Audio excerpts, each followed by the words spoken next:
We are clear for takeoff. Woo! All right, pilot. Pilot Kevin. But yeah, we were in I was out in North Carolina visiting some guys that we work with quite a bit last week, and they set up for a podcast, and they're big cigar guys. So they were like, we're setting up outside, smoking cigars.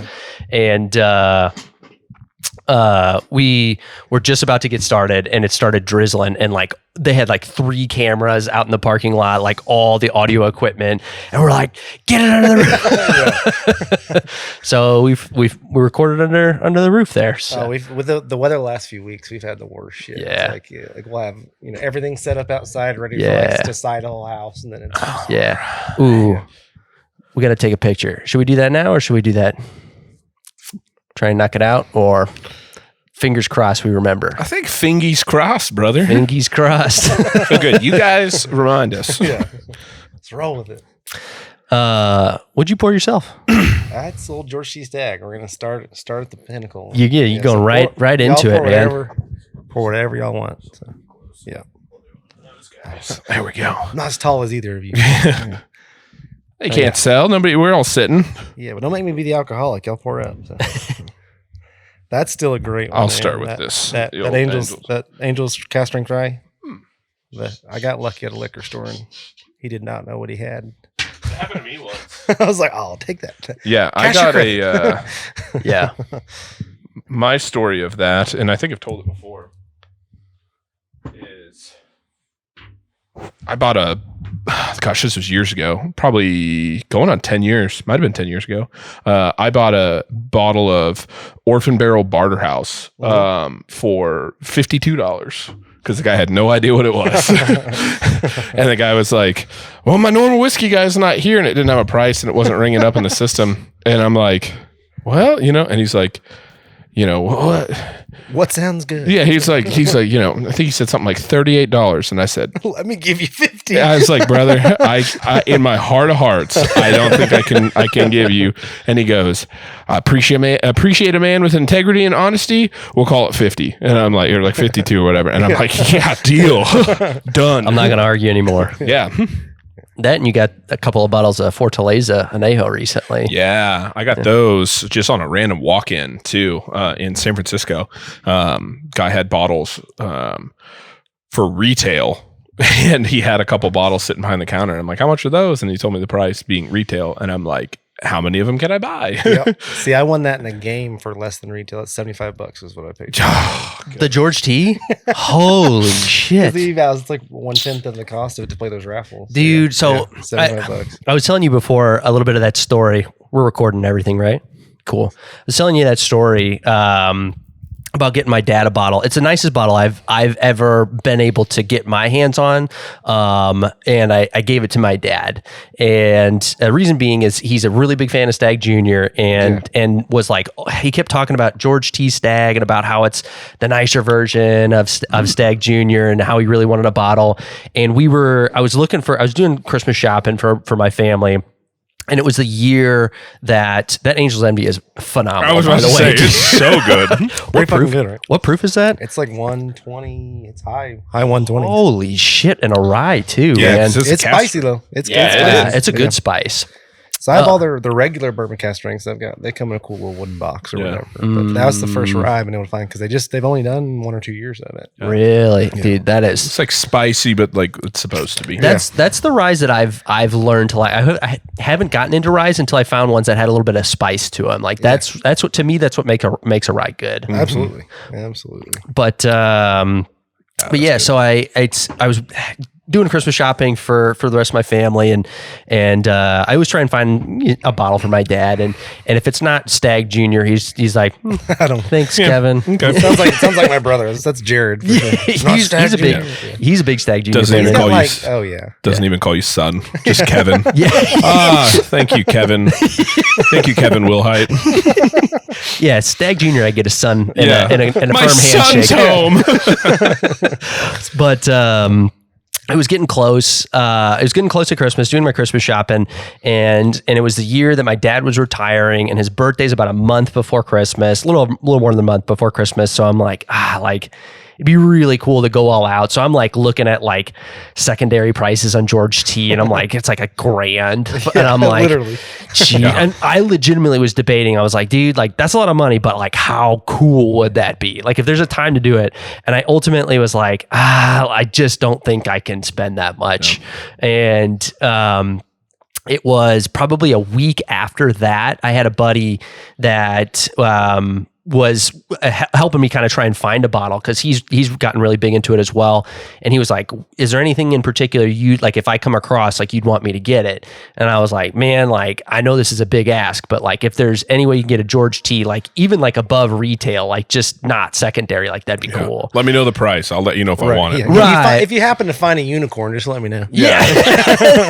Right. Yeah. And he's like, but like he asked at a time too that he's bragging he's got like Pappy and whatnot. And I'm just like, and I was like, think you can find a bottle of George T Stag? And he's like bragging already. So he's like, oh yeah, I can find a bottle. Yeah. Oh, yeah. All right. I asked him like, dude, probably 2 or 3 years prior to this, and out of the blue texted me a picture of him holding, it's the bottle with the wrapper, with the George T wrapper around it. And I'm like, damn, bro, like I don't even care what you paid for that. Like I'll Right. And I think he got it for like $250, I believe. All day. Yeah. Oh yeah. But like he knew kind of the story of like trying to find it for my dad and whatnot. He lives in Springfield, Missouri. I didn't even get to go home for Christmas that year, so I didn't even get to see the bottle. I didn't see the bottle for like the first 2 years he had it, which is crazy. So my sister grabbed it on her way home for Christmas, and I FaceTimed my family. And my dad, you know how hard dads are to shop for. Yeah. We're FaceTiming as we're opening up presents, and he opens it up, doesn't say anything, just hugs the bottle.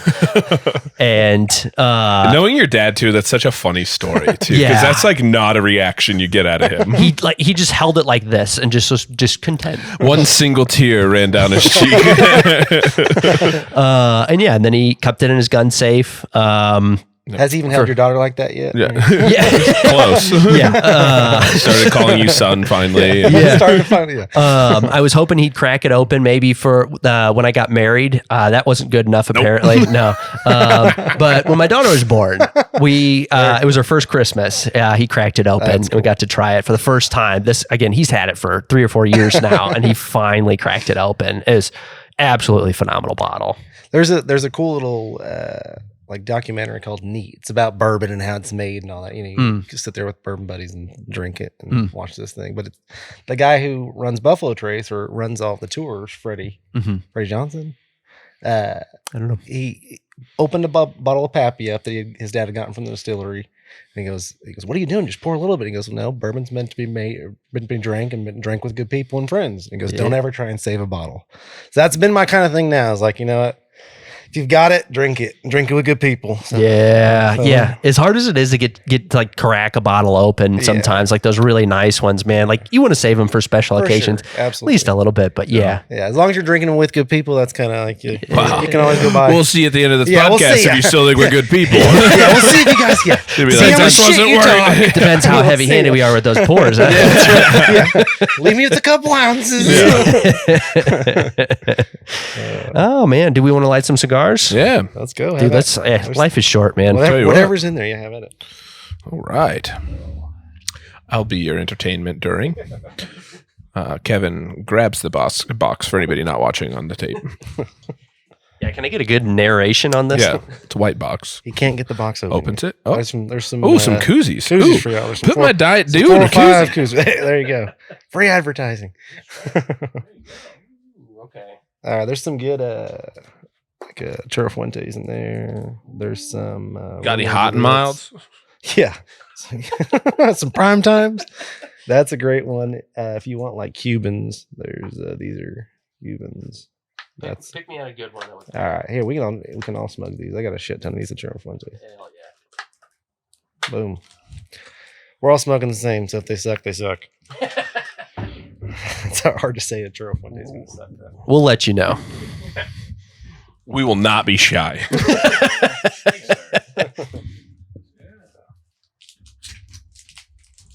We had a guy who owns a cigar shop and also a guy who knows everything about everything. And Don't you love those guys? Yeah, you know those people. in a good way too. Like he really, like it was funny. Like we just throwing random shit at him, and I'd be like, "Oh yeah, what about skateboards?" He'd be like, "Actually, you know what? I got this 1978, like straight from Dogtown," and I'm like, "God damn it!" I actually just learned, ironically, talking about skateboards. So one of our customers, his name's Kyle Walker. He's a pro skateboarder for Vans. And so he's from Moore, Oklahoma. I was living in California forever, moved back and bought a... Sorry. I'll take a quick picture. Moved back to Oklahoma, bought a monster house that Vans bought for him, and called us to redo it before he moved in. So, man, I learned a lot about skateboards, and when we finished, he gave all my guys a pair of his Vans.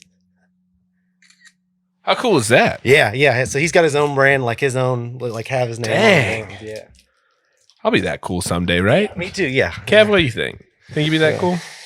You would have some Vans named after you. I remember I reached out to Monster because I was like, could you guys sponsor a construction company? Like, you guys are hardcore enough for us. Yeah. You need to wear wife beaters and So we should probably introduce you at some point. smart. I meant to ask you before this episode, how do you pronounce your last name? It's Desroche. Desroche. That's right. I remember, I think your brother told me at one point. Yeah. It's been a while since I've seen your brother too. Man, yeah. We've got with us today, Chandler Desroche. He owns a construction company. He's a customer with us, supports local business. So we try and support right back.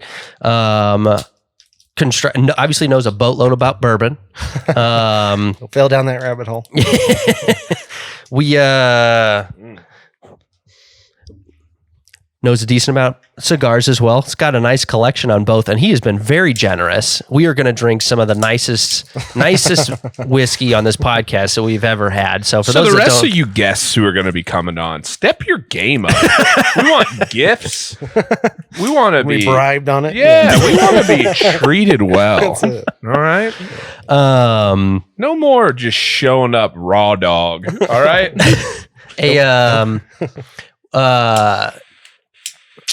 Bryce brought us some elk sausage That's right. as a gift. That was really nice. That's right. Yeah.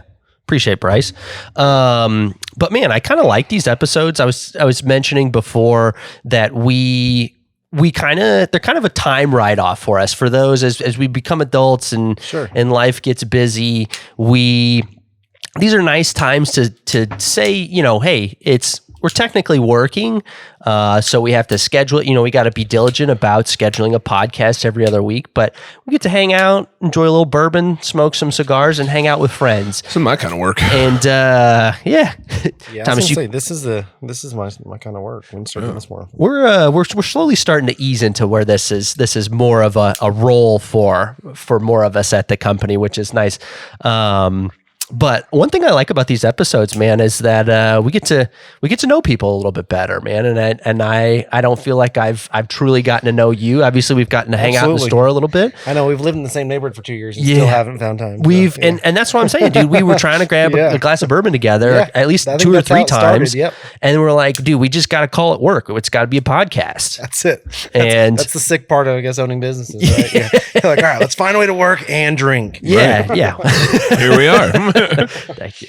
Now I know how you guys created this podcast. Yeah, exactly. To be honest, though, that is kind of like part of like to be. It's funny, and I know you say that like jokingly, but it was kind of an opportunity for Kevin and I to just spend a little bit more time together too. Like every time that we'd see each other, it's always like very work related, and we'd have to kind of like keep our time short or whatever.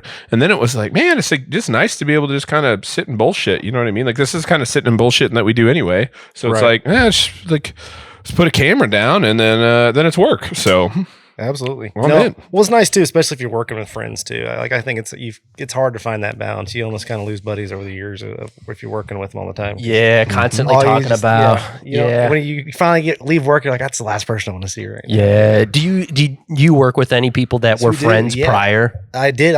We've hired and fired, and I mean, Jared's actually worked over the years. I'll talk some shit on him. I've hired and fired my brother twice. But no, he's doing a lot better things in construction now, as far as working the grow. But no, one of my best friends still works for me, and I've had buddies work for me. But it's hard to find that balance of keeping those friendships, but also making it about work when it's work time. And That's a tough balance, man. Yeah. Definitely can be. Yeah. I feel like we've hit I feel like we've done well with that. You know what I mean? Yeah. It's I think it helps that we kind of so Thomas and I have been friends since college. And so very much just friends to begin with. Started working out together.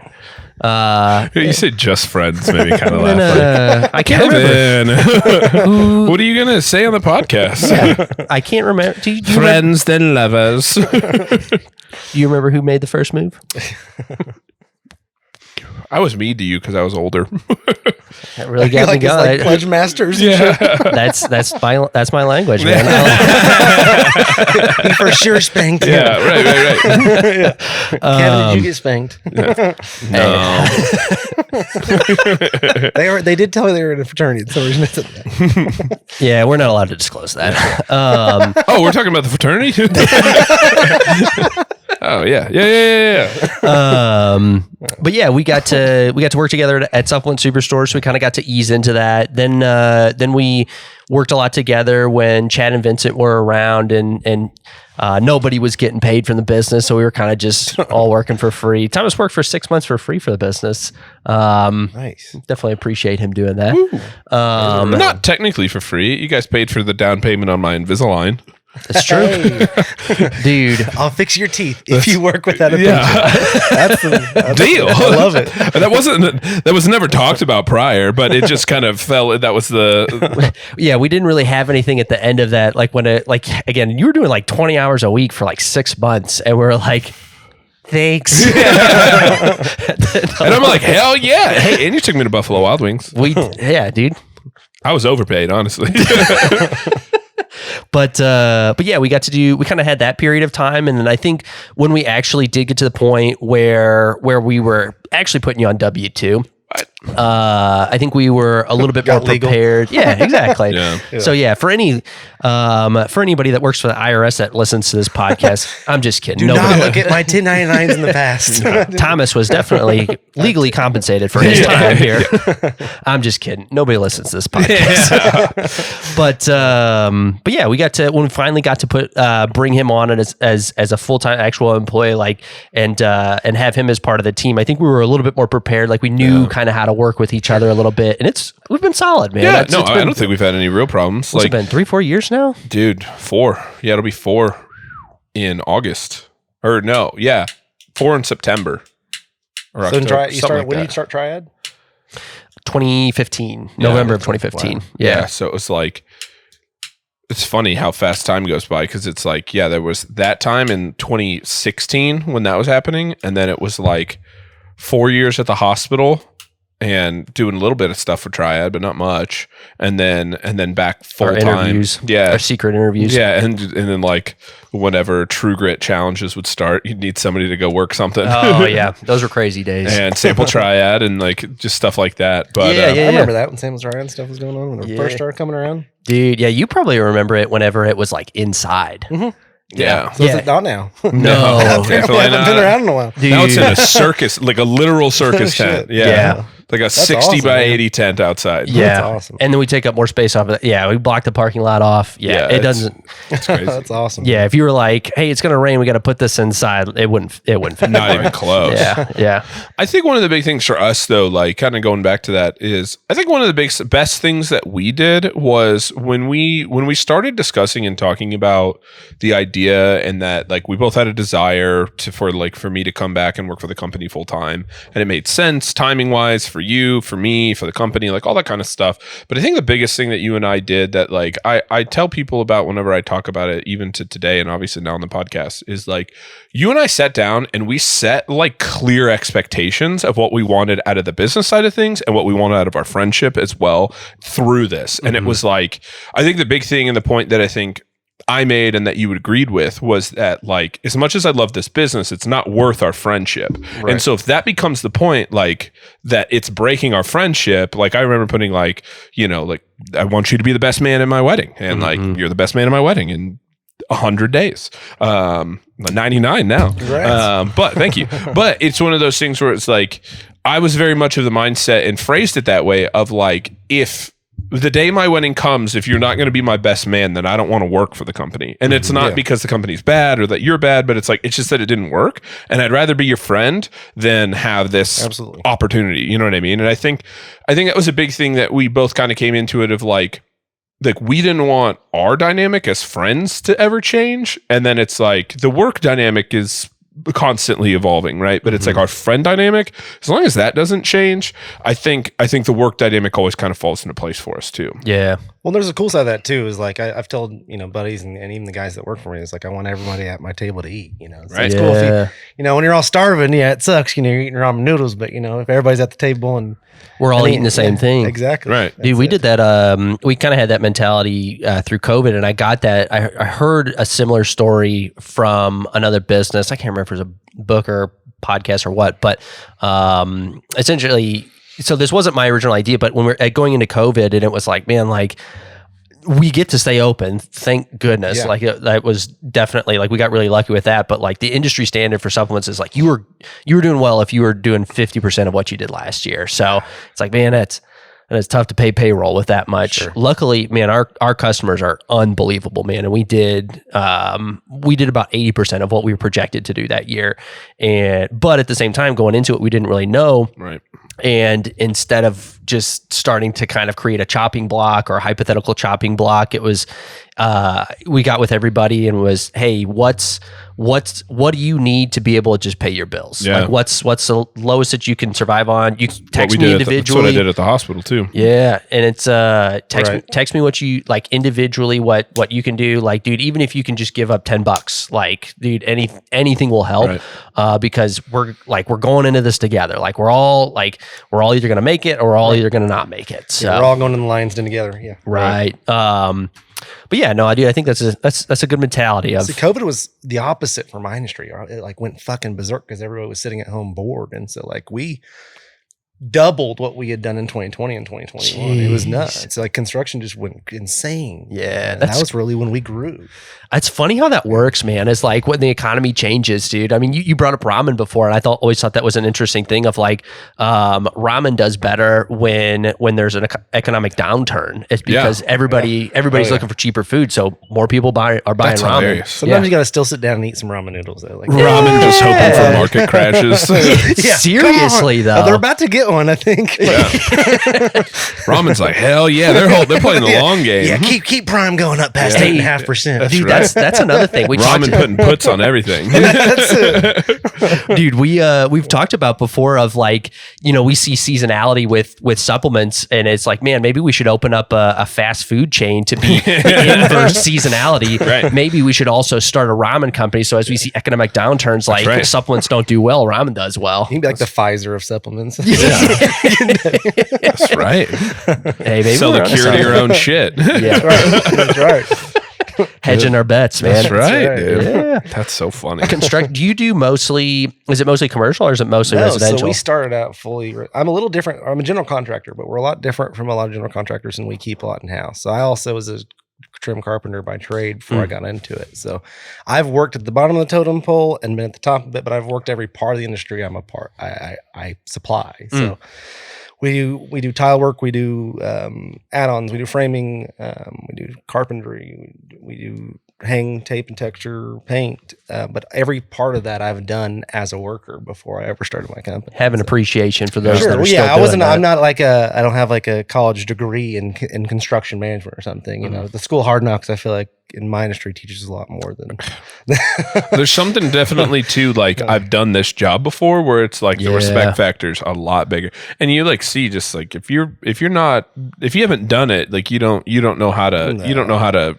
Not to say you don't know how to run it, because I'm sure there's people that do, but it is like it's tough when it's you gotta know what you're looking at to look at it. Right. Like you might be able to manage people, but like you can't read tape. It's like it's hard to tell a carpenter what to do. Yeah, and even if you do, man, like if you're trying to tell someone that that's been doing that for years, and you're coming in just trying to tell it. Like I feel like there's tricky, even just like a respect, like it's a tough respect thing. Well, it's tough even now. I mean, I'm hiring guys that are double my age, and they're like, we have been doing it this way for 20 years. I'm like, well, too fucking bad. You're going to do it this way because this works. And I'm sure there's at least a little bit more respect in the sense of you've done it before. Where if you're absolutely, not to touch at anybody that's gone any other route, but like that, it would be tough to be in that position of like I have a degree, like I went to school. I think that's more so we started out like going back to residential, just repairs and small little residential jobs, and then kind of moved into doing add-ons and bigger projects and kitchens, and then it moved into doing really getting into the new construction space, which I love.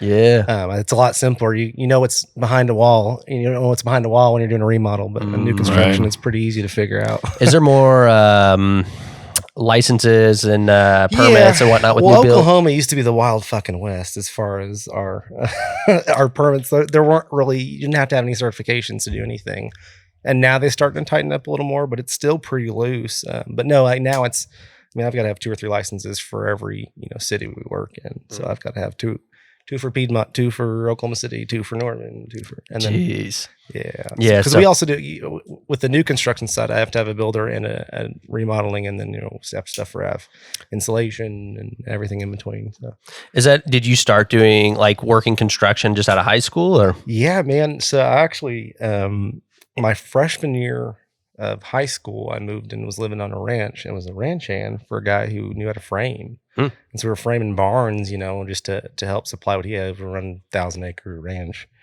So there's always something to do. And then I worked that and came back, and man, through high school, I still worked 2 jobs. So I waited tables, and a guy who was up at Quail Creek, well, technically I couldn't wait at that age, but a guy who just had a huge real estate portfolio and put me to work. But I was at the bottom of the barrel sweeping floors and just started. He kind of shadowed under him and his guys and learned that industry. So I was actually business pre-law.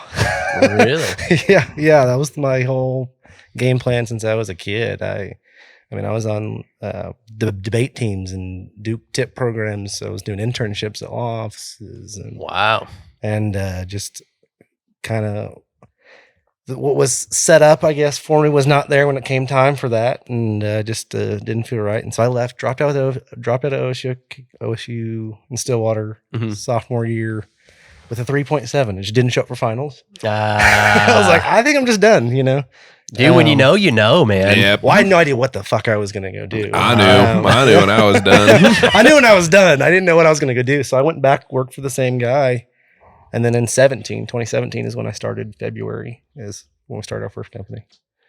What'd your parents think of? Oh yeah. I mean, they weren't on board of it, but they also weren't paying for it. So of school. So it was kind of just, my dad helped out what he could. And then, I think beyond that, it was like, I think there's something I know. Whenever I was dropping out, I did 3 years. So I've got 3/4 of a graphic design degree. So I put that on all my resumes. When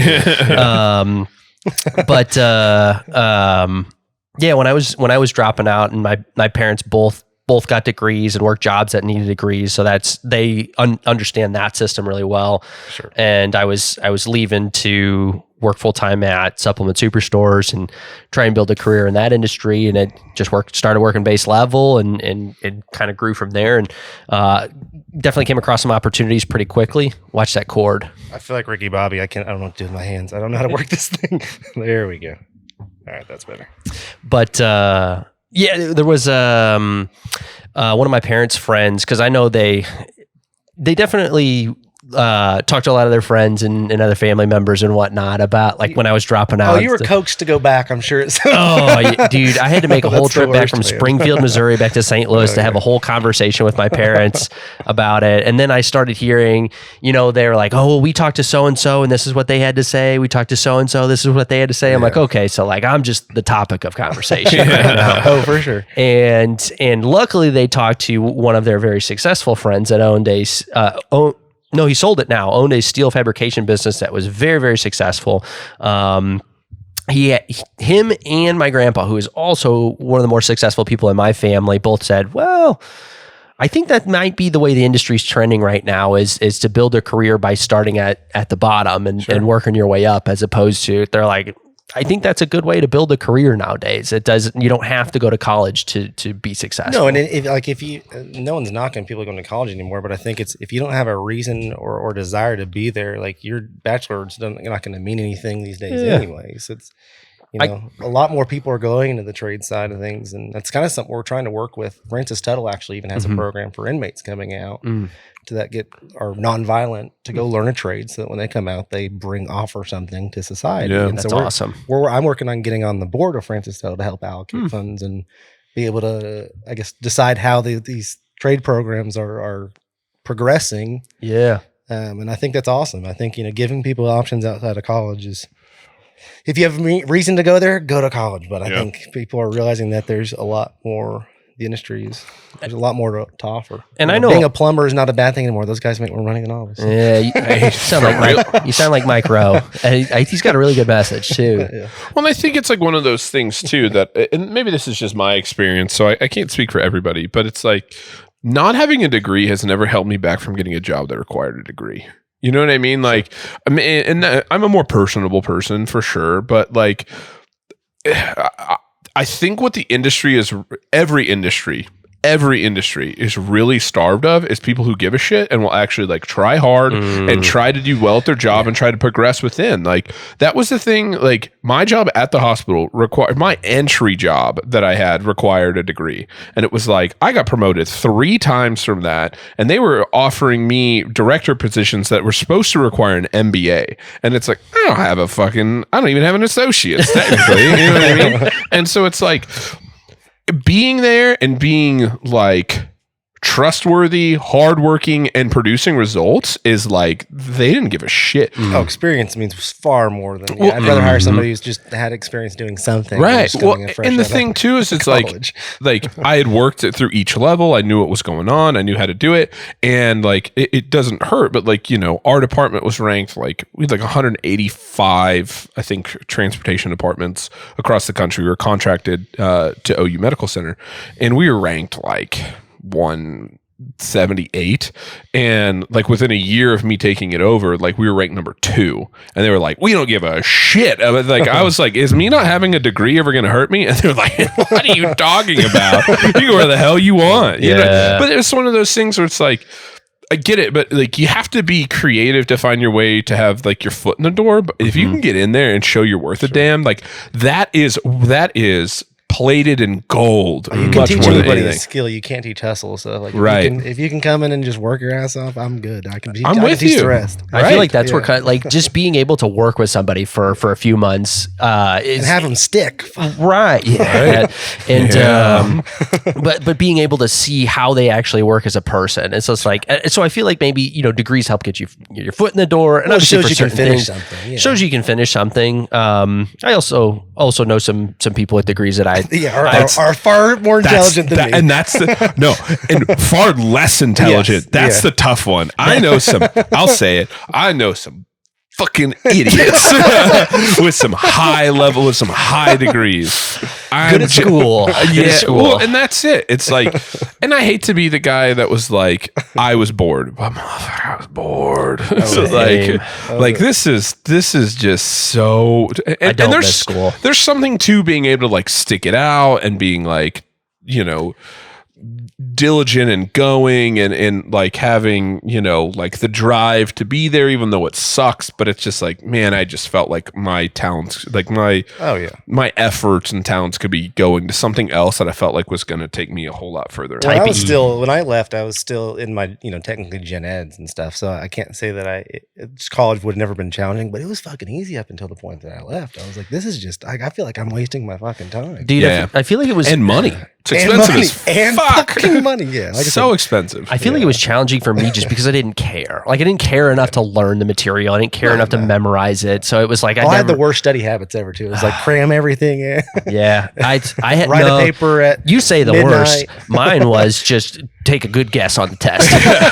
I put C a lot. Let's go B for a little bit. If you feel the same bubble all the way down, you've got a chance at it. Yeah. I gotta play the statistics. That's it. But yeah, dude, it's like in business now, man. I'm like, I'm having to learn like how financial statements work, how loans work, dude, if you told me like I need to get a finance degree in college, I would have flunked out of that, all of those classes so quickly because it's not, I'm not actually applying it to anything. I was like math. I mean, I was like, oh, I'm going to be a lawyer. I'm never going to use this trig and stuff. And I'm like, oh yeah, well, that helps if you're trying to frame a fucking house. Yeah. Wish I would have paid attention. Yeah. Nah, you can Google it, man. Yeah. Or you hire a really good Hispanic framers. Yeah. Well, but that's the thing too. That's like I think we've also gotten into the system where like they've also made it so shitty because it's a kind of a double-edged sword, right? Because they want to make degrees that seem appealing to people, but then the degrees that they make, like, Kevin, are you paying attention, Kevin? I am paying attention. He's trying to not drop the angels in me right now. But it's like they make these degrees that are like somewhat appealing to a college age kid, and they're totally worthless. You know what I mean? Like there's so many people I feel like that have these degrees that are just nothing, that are just like totally unusable, and they don't actually pay them any benefit besides I guess maybe getting their foot in the door kind of thing. And it's like I still just like I don't know. I definitely feel this way. And I say preface, but I'm halfway through this. Like I think I should say that I think probably all of us, but I definitely know you and I definitely know me are like almost a little jaded towards the system too. So I'm like, fuck it. I want to see. You want to see how far I can get with that one? I'll show you how far I can get with that one. There was a point in time where I was like, I might go back and get certain certifications or something. Right. Like, no, fuck the man. I'm gonna figure it out without it. It's like people argue like, oh, you can't even get your foot in the door if you don't have a degree. And I'm like, oh, really? Like I'm sitting in the room with the big boys now. Yeah, right. Like I'm sitting in a meeting every day with the CEO and the CFO of the hospital, and I'm doing all the talking. Yeah. Like, and now you get paid visits from the CEO and CFO, and I don't know the delivery driver. That's right. Comes in the back door at the Yukon store. That's right. And I say, "Sup, bitch." Not really. I go, "Hey, it's your boy." So I said to Ian. No, I feel like college did do one thing for me. I think it helped. It gave me a little bit of time to be able to kind of figure out what I wanted to do. It put me around like-minded people that wanted to build a successful life or have a successful career after college or as they got into adulthood. So I think it got me around the right people. But I think I got to a point where. Would you pay college prices now though? No, I don't even know what they are. But yeah, I don't even know how bad they are. Yeah, right. It was bad then. Yeah. Like that's the thing. Like I think it's easy for us to say this. Like even if we raw dog Missouri State with this nothing but loans, right? We'd have ended with like $30,000 in debt. Yeah. Like total. Yeah. And it's like, dude, that's a semester for some of these colleges. No, so that was the deciding factor. When I said I moved to Texas, I was ranch handing and working on this ranch and doing all this stuff and was not my end goal. I was still planning to go to law school, but I moved there so I could get in-state residency, get into UT and go to law school there. Yep. Because in-state residency is like $35,000, $40,000. Out-of-state's $85,000. Ooh, for undergrad. So I still got into the University of Texas. I still have my little congrats little thing in my safe I keep for my own little in my head. Put that on the resume. Accepted. But it was like then I going to Oklahoma State where they don't even have a fucking law program. I was like, what am I doing? Right. And I think that's like for me, like I was there until I figured out what I wanted to do didn't require school. And I think for you, it kind of sounds like you figured out that anything school had to offer wasn't what you wanted to do. Even though I had a base skill of it. I was like, I know I could at least go while I'm figuring out my life, I can go work construction, and it just kind of fell into places. Yeah, I also worked for he was a great mentor, financially, and just teaching me how to run a business. He ran a farmer's agency as well, but he also was a slumlord, and so he learned what I didn't want to have to do. I was like, I know I could put out a better product than this and still not, What still if I make did money. what you're doing, but wasn't a piece of shit? See, he wasn't a piece of shit. He was just, it was like, go fix this toilet. I was like, well, we could actually replace what's wrong this time. Nah, just keep fucking cycling it out. No. Okay. No, he was. Yeah, I don't know who this is, so I probably shouldn't say that. Yeah. Great human being, actually. Out of state for Missouri State is $17,000 a semester. A semester? Dude, I don't know if I'd go back if you paid me. I wouldn't want to spend the time. No, dude. Like It's- that's great. And they're about to go D1, so it's probably gonna get more expensive. Probably. Dude. But dude, like I think that's the thing. I think now it's like people have like, and I get it. Our generation. How old are you? I'll be 28 next month. Okay, so you're a young pup Yeah. compared to Yeah. us. Relatively. Yeah, Nah. I started a business at 20. Did you really? Oh yeah. I couldn't even fucking drink. Thanks to Jared. I was 21 at 18. So Heck yeah. A little switcheroo on the IDs, huh? Yeah. I think I have like a player's card at a casino in his name. But it's funny because like I think for us, I think we definitely even come from that, like this is only a couple years younger, but it's like come from that generation of parents that it was like the people who got a degree were the successful ones. The people who didn't get a degree in most cases you were the fuck-ups. Yeah, were the unsuccessful ones. And they just pass that along to the kids. And I understand that. Like I understand the thought process. But it's like again, like there's a lot of things you can go to school for that I'm like, man, I don't know if that's worth $40,000 in student loans that like you making minimum payments on, you're gonna be still paying off for fucking 15 years and not even touching the principal yet because it's a racket. And it's like it's just tough, dude. It's like it We're goes still- back to earlier. Is like the school of hard knocks. I feel like has taught me so much Right. more, Yeah. good and bad. You know, like I- you still like punch your heads, punch yourself. Punch I am a yourself person sometimes. that just does not learn well in a classroom either. Personally, like I learn so much more on the job when I can actually see what I'm learning, what I'm doing is how it's making a difference. Right. So that, and Alyssa works full time at the business. She got her degree. She was like one of the only ones in her family. Only one in her family. For a while, she was the only one at Triad with a degree, but she was one of the only ones in her family to get a degree. And I think she kind of in the same boat of like kind of sticking it to the man of like, I am going to be the one in my family to get a degree. Understandable. I'm one of the only goes ones in both my ways, family right. that doesn't. Right. But yeah, now she works full time at the business, and she didn't need a degree to work with me. So, Yeah. but I yeah, might hire you. We'll see. yeah. What are your qualifications? Yeah, I want to see her resume. More qualified than the rest of us. Dude, if I would ask for her resume, she'd be like, I quit. Yeah. I'm not interviewing anymore. She's like, if you make me work up front, I'm not working here. Yeah. So we met her demands. No, it's wild to see you grow, man. I see Triad grow over the years. I mean, I remember when you were working the front.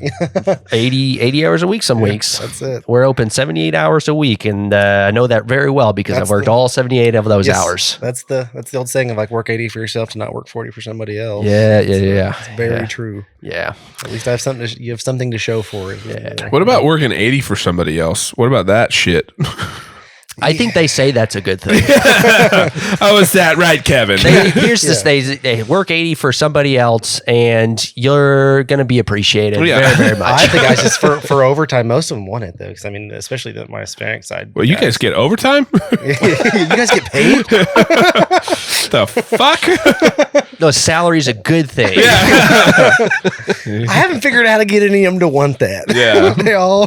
they all want to be hourly for sure. Especially come summertime, like, oh, we're gonna get 80 hours or 90 hours. You know, Yeah. I'd want to be hourly too. yeah. No, it's What- nuts. So what's your day to day? Obviously, you started working doing all these things physically, like working Sure, every single job. What's your day to day look like now? Man, it really right now, like, so we're down some guys right now, and so replacing those, I'm kind of picking up some of that slack. So I'm waking up, and when we start, as the sun comes up, I'm on a site helping at least problem solve. And then I come and sit down at the office and see what I can accomplish. And Still at least a little bit hands on. Huh? I'm still hands on normally by choice, but right now just out of necessity. We're just short a couple guys until we're gonna replace. And this is our busy time. This is our busiest time of the year. Yeah, Summertime gets nuts for us. when there's stuff to be done and No there's one's gonna left do over. it. It Like I falls said, on you, that's, man. That's the nice part of actually having the knowledge of the trades. Is Yeah. I can go pick up fucking slack wherever I need to be. Yeah. If I need to hang, hang sheetrock, I can hang sheetrock. If I need to go frame, I can frame. If I need to go side a house with the guys, I can do that too. So. Yeah. But no, a lot of it, we take on a lot of insurance jobs too. So we're residential in both ends of remodeling and new construction, and then we are also in the commercial space a little bit too. Nice. So right now it's we're all over the place. Do you are you at the point where you got anybody helping out on the back end at all, or is Yeah, it? so I actually had a CPA who was my full time, kept our books and was our office assistant, and we just parted ways in December. Oh, really? She helped me. I couldn't have started this business and ran it without her. I think it was just she ran probably 100 businesses at one point, and when she retired, she just wanted a couple businesses to help pay for vacations and little stuff. Yeah. And I think she was getting to the point where she was out of it, and she didn't want to hustle as sure. You see different, when you've got 30 years apart, a few decades apart from somebody, you just have different mentality. And right. Part away. So right now I am picking up a lot of slack. We're hiring if anyone wants to. We need to book. You can have some of our dinguses. That's the hard part. Is like, man, I got so used to not having to run the day-to-day books and all that shit, and count reconciling and all that. It was so nice that having to do it now is fucking terrible, dude. That's I still do all our invoicing and estimates, but I wasn't having to actually do book rec. Kaylin could hang sheetrock. Just kidding, Kaylin. Dude, that's I think about that every once in a while too. Like, especially when we kind of get some people like helping out with some background responsibilities, even if they're like still in store, but just kind of helping out with some stuff. And like, I don't know, maybe we're kind of like not seeing eye to eye on things, and I'm getting frustrated, and I'm just, I always have to bring myself back to like, would I want to do your job? Would I want to take over your responsibilities? Fuck no. So, okay, I could probably be a little nicer. Do I want to work 80 hours this week? No. That is genuinely the biggest thing that keeps me from being an asshole. Yeah. Not that I am great at doing that 100%, but you don't want to see me if I didn't think about that. I said it me. It made me much more grateful for not having her, but I was like, just That's our point. If you're growing, you've got to grow with somebody. You said you were 20. What year was that when you started your business? It was 17. 17. 2017. So that was 20. we were in business for maybe about a year or two at that point, still not making any money. Yeah. Like legitimately not paying ourselves or anything. So like none at all. Well, I was going to say it was like, 19 is probably when I finally was actually able to take the first paycheck or salary out of the business. Everything else was just like dividend. You just like take a little bit of a dividend at the end of the year and be like, I get to go, eat a good steak today. Yeah. That was vacation. I did that recently, I think, for the first time. So really? yeah. You gotta good for you. You gotta actually go. Yeah. We're finally getting to the point where we can breathe a little bit. We can enjoy life a little bit. We took everybody to IHOP not too long ago. True story. Yeah. Doing good. Well, that's what I love, like the idea of the unsuccessful entrepreneur. I love that whole concept. I mean, because you have to keep yourself humbled at all points in this business. Because as soon as you think your shit doesn't stink, you will be humbled really fast. We had that moment for sure. Almost 2 years ago, we almost went under. I mean, we were at the peak doing really well, but I felt like I didn't have to take the small jobs that paid the bills and kept the overhead paid. And so I started just taking every big job that came. And we were doing some huge state contract work. And it's nice when they tell you you're a net 30 and you get paid in 30 days. And then when it's 150 days and your lines are maxed out and the credit cards are maxed and you have 2 other new construction houses going and they haven't paid their bills. And you're like, okay, so how do I float, 6 figures this month? Net 30 would be frustrating. Net 30 is fine. I can float net 30 all day long. Yeah, all right, guys. But net 30. A true net 30, yeah. But when it's 150 days in, you still haven't gotten a check. We still haven't gotten full pay on that. We work with a manufacturer. You should go burn it down then? What do you do? Well, when it's Oklahoma State Bureau of Investigation building, that's couldn't really go burn that one down. Pay your damn bills. Jerry Tate, if you're listening, I was never gonna burn it down. He was. He told me off this podcast. I'm burning that fucker. Investigate this. It was funny. We were framing on that job. And so we use what are called ram shots. Well, they use a 22 gauge chambered bullet to shoot in your nails into the concrete. Well, I didn't get approval for it, not even thinking that I needed to. I mean, we'd gone over the specs and everything. So guys start shooting fucking ram shots and boom, boom, boom. And it's a 22 chamber. 3 entry doors to the room we were working in. Motherfuckers come in, guns blazing, ready to go in all 3 rooms. And I was like, okay, we'll switch to TAPCons. Whoa. So yeah, no, ours, even though we had the state contracts, the company that was, we didn't have the contract with the state of Oklahoma. We had a contract with the big construction company, and those are the fuckers that didn't pay it. Yeah. Yeah. Dude, That sucks. yeah. But no, I mean, it was very humbling because that was at the peak of like, we were big, we were getting big fast. And I was Yeah. like, well, we can go do this now. And, Right. you start buying all the shit you didn't buy. I mean, I had a $105,000 F-250. I was like, I was buying everything. Right. We have it. As long as they pay on time, like we're finally, we've made the next level. And then you get humbled real fucking fast. Counting the chickens before they hatch. That's Kind of deal, but well, it wasn't even that. I mean, everything was going well. Had everyone, had all the puzzle pieces fit. It Yeah. was great. But, if wishes were fishy.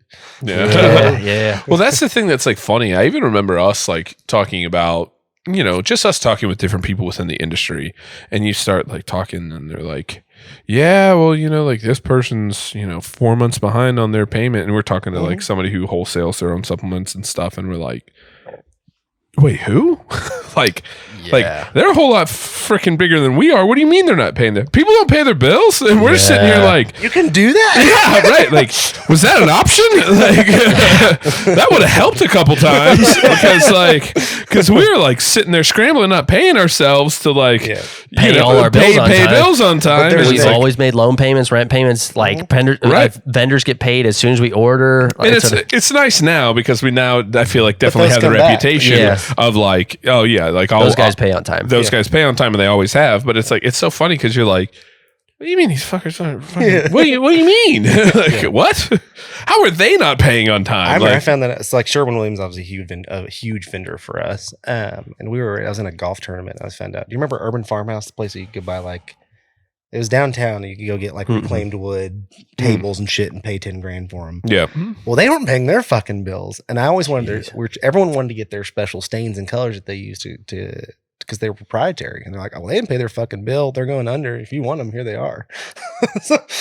so we got a hold of their stuff. I remember. Yeah. But it was like, I mean, you're like, but you're going, these guys are making millions of dollars. Yeah, How right. the fuck are you not paying your bills? We were just having a conversation about that, where it's like from the outside, you can look like a business that's fucking clapping, like you're killing it. And then you dig into, you open someone's books and, it's a dumpster fire. They're spending way more than they're making. Right. And you can see how people get into that situation, but at the same time, it's like you got to figure something out. It's like I told you, I was at that point, Right. at a point. At least you had like a promise of like getting paid, you know what I mean? And it's like, at some point, yes. Some of them at the same time, we were building a new construction house, and then they never paid their final bill. We're still dealing with that. Jeez. I could build their house, they're living in the house. Dude, that's well, it's just crazy too. Like you get in those situations too. Like Laurel had a situation when she was in high school, my fiance, where like she got really badly injured on a paintball course, and like badly injured. Like a couple of kids could have died. Like bad situation, and she's all good now. She's a little wonky in the head, but I don't think it's from the accident. But it's like, yeah, and they sued the place, and the place is like, all right, sue us. we don't have any money. We don't have any money, and that's the thing, and that's the shit of it is it's like literally like. This happened, 10 years ago almost. I think it was like it was actually the anniversary of it was just the other day, but it's like the anniversary. We celebrate, yeah. I shot her with a paintball gun.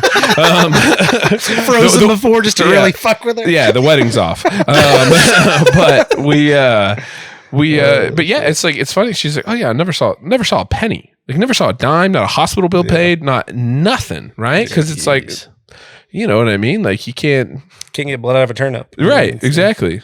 I was going to say gold out of a turd, but yeah. I was making that however up. PC you want to be. Yeah. Both real sayings. Yeah, definitely.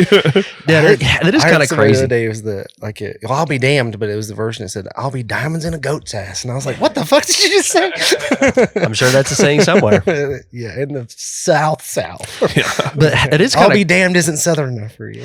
Well, I think it was just like in our mentality in the first place of like, it's like, oh yeah, when when we buy things, we pay for it. Like Right. when we owe rent, we pay for it. Like we could find out ways to pay for these things on our end. But yeah, like Thomas said, it's just like, dude, that's crazy to think about. Like you fill out other applications or you work with other people of like, oh, do you have any delinquent payments? Do you have any, like, how many times have you been late on rent? And we're like, none. Like we pay on time. Good Like for you guys. yeah, it's like, oh yeah, different. you really think about it. And it's just like, oh, yeah, what would they do if we just didn't pay rent? It's like, I guess we were always under this, like, didn't really think about it. I guess they're going to kill us if we don't pay rent, kind of like subconscious. It's like, we order all these supplements. We don't pay for them. Like, they're going to show up to pick them back all up. You know, like, I don't know. Right. Yeah. But being at both sides of it, it feels a hell of a lot better when you can sleep and when you don't know anybody, anything other than what you're building, it feels a lot better.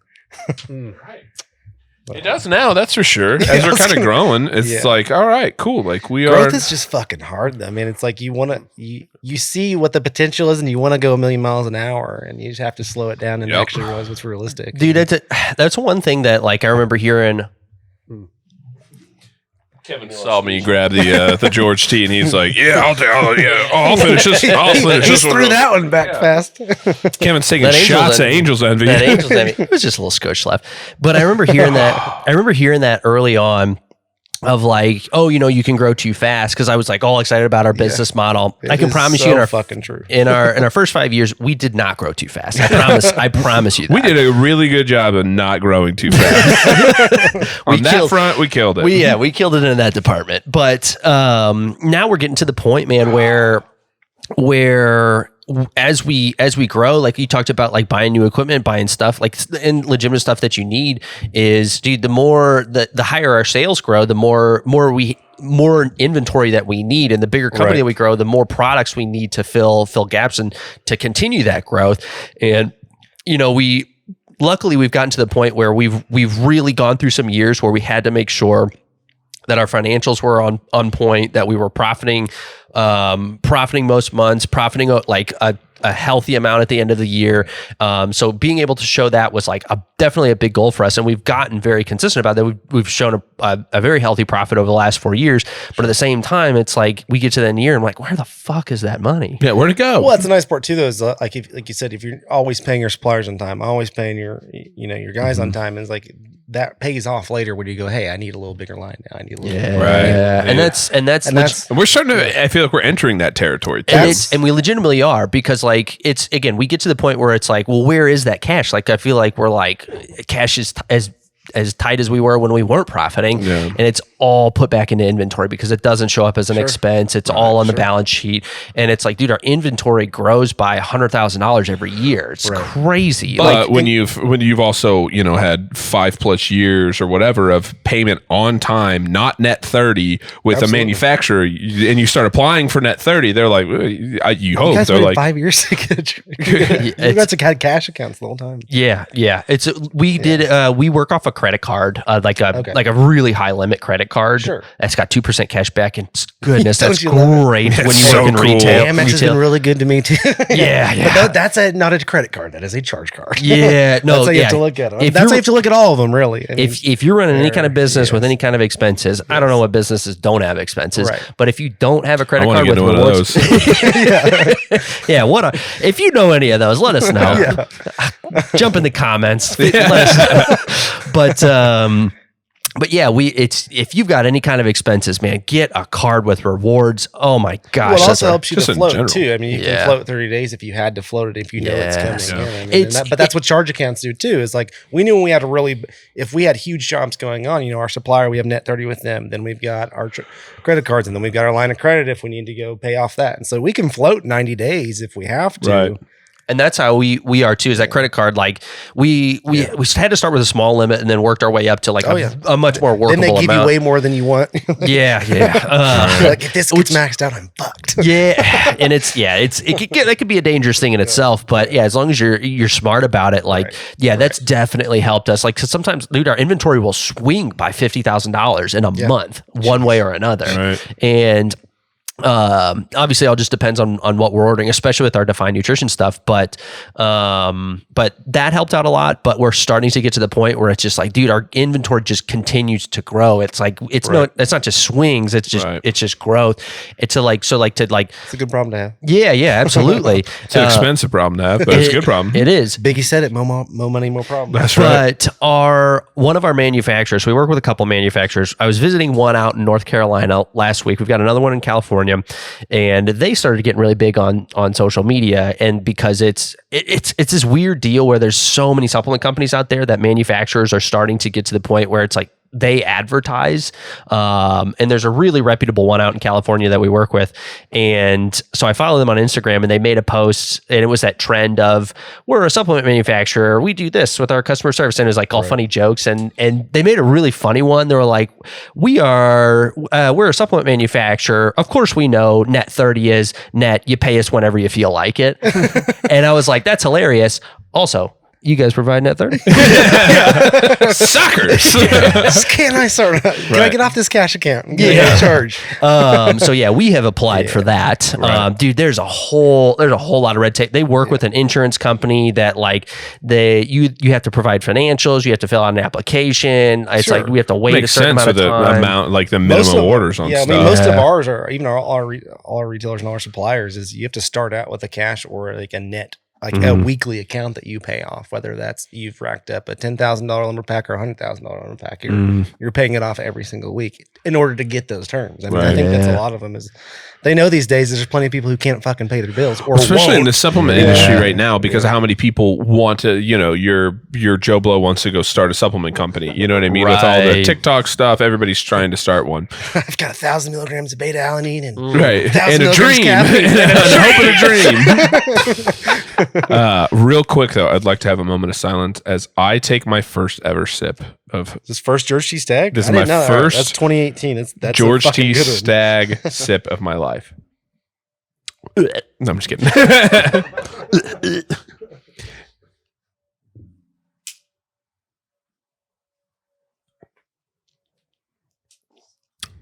Oh, so that's what all the hype's about. So that's why they've been talking about this swill, just absolute swill. Wow. I'm just nervous holding that bottle. I'm with you. Wow. I know you guys were setting up earlier. They were kind of shaking, and I was like, "Oh, that'll be all right." I mean, Kevin's not much of a construction worker. I saw the table's a little shaky earlier. Ooh, getting called out.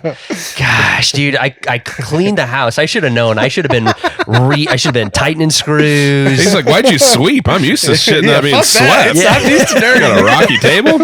Should see my truck. It's fucking disaster." But to throw more shade at Kalen, this is Kalen's table. Yeah. And you thought you could hang sheetrock. Typical. No, there's a reason that I'm just the delivery driver these days. Everybody makes me feel important. They're like, "Oh, Kevin, stopping by the store, everything's tip top, everything." They give me updates on everything, and then I leave, and they're like, "Poor guy." Yeah, I just go, "Hey, cool if I spend money on this?" You're like, "Yeah, whatever." So are you more involved with Triad as a whole now, or more as the supplement companies that you started to? Still more Triad. Triad requires more. Right. My day-to-day is getting to be a little bit more defined nutrition. Right. So that's our line of supplements, and it's been around since 2016, but it's existed just in the stores. It's been essentially just another brand that we have way higher minimums on for the first 6 years of business. But we've been able to release more products, build more awareness of the brand, even just within the stores has been huge for it. It's still very much supported by the stores, but we're starting to get into some D2C, some direct to consumer, some more online sales. We're starting to run more advertisements and kind of see some sales. Like we used to, dude, it was really cool when we'd get an online order. Like we'd get one like once a month and it'd be like, dang, that's cool. I wonder who this is. And it's like Vincent, the previous business partners, ordering stuff. Yeah. It's your mom. How far away is it? Fuck, he's still in Oklahoma. We can't actually ship a package. We need you to move, Vincent. He's out in Salt Lake now, so that was really cool when he. But yeah, no, it's every morning when I go in, there's like there's a little handful of orders on Define Nutrition, which is super cool to see. Crazy. And we're dude, we've gotten some really good traction in wholesale in the last couple of years. We've got a guy that we kind of just turned loose of like, hey man, build some Shout accounts. out Ian. Dude, I remember talking about him on the episode when we had Patrick like 2 years ago about Ian getting into wholesale. Yep. And that was just when he was getting into it. And dude, that is a whole beast in itself. And he's learned some things that I am not I did it for with. a few weeks. How is the transition of going from like being full retail to actually now being distribution and distributing and wholesaling? And that's something I'm about to get into. I may actually need to take you to lunch. Okay, yeah. I can't promise I know a ton. You need to take Ian to lunch. yeah. He probably honestly knows more than I do. But you've been in both spaces though. I think that's important. Like it's very different. It's environment, I guess. It's that is one thing that has required more inventory. Obviously, our when we're doing wholesale, our orders are bigger. Obviously, retail I'm sure is different than construction, but definitely requires more money. Like that's a big reason why our Define Nutrition orders are getting bigger. Right. We're going from a lot of things, ordering 500 units at a time, ordering 1,000 units at a time, which is cool. It kind of that helps bring our price down, but that's still 10 to 30 grand per product, like when bumping that much, which is crazy. So, yeah, but yeah, it's been a lot of like knowing other people in the industry has definitely helped. That and just Ian grinding it out and just building relationships has been a big thing for him. He's done such a good job of that too. I see him on Instagram all the time, like tagging people from retailers, like all the time. He's always interacting with somebody. Gosh, we're working right now. We're terrible with social media because for a while there, I was like, I can't handle anymore. I like shut down our social media page. I was like, I can't take on anymore. I don't want anymore. I literally can't run this page even if I could. Well, how much is it needed in your space? It is now, I think, more because everything's direct to consumer. I mean, we used to advertise in more target areas. You know, like we worked a lot of Rose Creek. We were advertising in there, or we were in their magazine, I guess. But right now, it is and it isn't because we work with a bunch of huge designers who have those huge social media pages, and so like they'll advertise for us with their products, with their Insta, you know. But I mean, I think it's a cool space to be getting to. It kind of fell into my lap. So we're building Broken Bow, Hooktown, all the cabin stuff. So working on closing a deal with it. We've got the lot secured to go build cabins down there. That's cool. Oh yeah, man. What they're paying to Airbnb those places down there is nuts. Because they're getting a lot of Dallas and Arizona money. Oh yeah, in that space. And so like they're building be cool 2,000 square foot cabins for like $750,000. Be cool to like you know, you and like another whatever, like you and another couple or something like that, like go in together on a cabin, and then it's like you have it whenever you want it, and you Airbnb it the rest of the time. So that was my goal. Like when they first started securing the lots of it, is I wanted to be able to have a place to go and get the fuck away from everything. Yeah, right. Have my phone not have service. Right. Make myself not work. But I also got make your lake house or your cabin make money for you too now. Yeah. When people are paying, it's like the rental rate's like 280 days out of the year, and people are paying $500 a night. It's a good little money. Yeah. And I'm sure you can hire companies too to like do the cleaning. I'm sure they do everything's everything. Property management. They said like normal property management's like 8-10%. I think they take like 15, 15, but fuck but it. Still, just hire it. Yeah. I'm sure they do the photos and everything too. Oh, yeah. But it's just like at that point, it's like you were gonna if you wanted a cabin, you were gonna have that cabin anyway. Now it's like, what do you care if you make 15% less? Now it's and pick the dates you want to go stay there. Like, right. It's paying for itself. Yeah, you should block out your own time. No, but yeah, getting into that was cool. So getting into that, I was trying to figure out how to furnish them and how I was going to try and get a deal on that. And luckily, kind of fell into my lap through a friend of mine who works for a wholesaler that distributes to the bigger Mathis and Ashley and all those big companies. and we found a way to finagle into becoming actually a distributor for them. And so getting into a space that's completely different than I've ever done. Yeah. But as far as contact wise, it's the same industry. I'm selling to builders and designers and decorators and myself.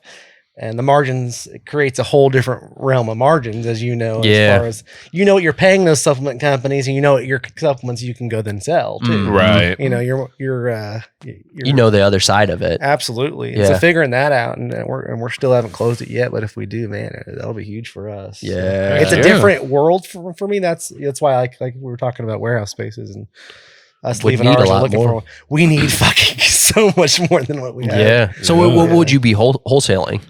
I've heard everything. So everything from end tables to couches to, so Dang. Those kinds of deals that like, I think the thing about that is if they come to you, you find a fucking way to make it work, even if it's something you're uncomfortable with. Yeah. But at the same right. time, you've got the experience to know how to make that work and to even see that opportunity in the first place. Like, I feel like me hearing that, like, it's like, dang, like that, how cool would it be to like find that opportunity? And I'm sitting here like, I have zero clue on how to even like work my to even like if that opportunity. Who is Ashley? If someone, I haven't even met Ashley. if someone presented that deal on a silver platter to me, I'd be like, I don't know about that. Well, that's kind of how it was in the beginning. I kind of brushed it off when it was presented because I was like, yeah, sure, that would be great for me. I can get my furniture cheaper for the cabins we're building. And then I sat down with myself and went, holy fuck, Dan, like think this through.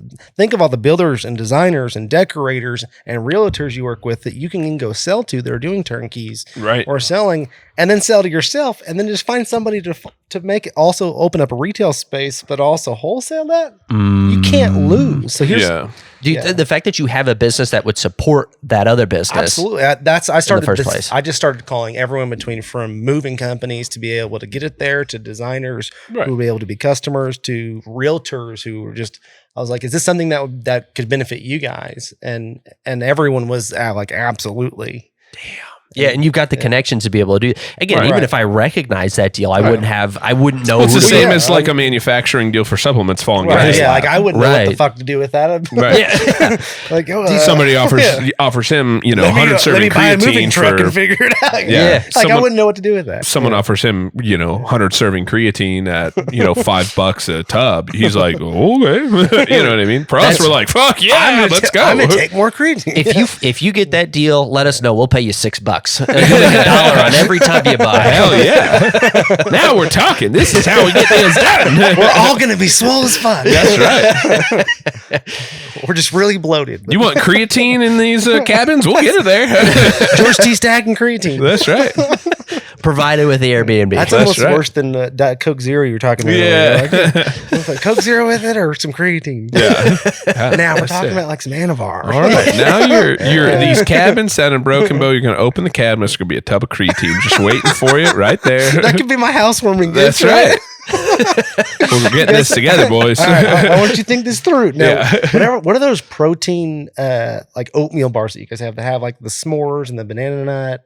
Oh, maybe the outright bars. Outright. Those I know your brother things was are really so fucking. Jared was buying them like. Yeah, dude, they were good, man. Yeah. Dude, they really figured out a whole market in themselves. They were That's like, what I need to go pick up from Yukon right now. Yeah, dude, and it was. I remember somebody in the industry that worked for a company that was doing like the most innovative stuff at the time. I'm not going to name names or companies or anything like that. I will.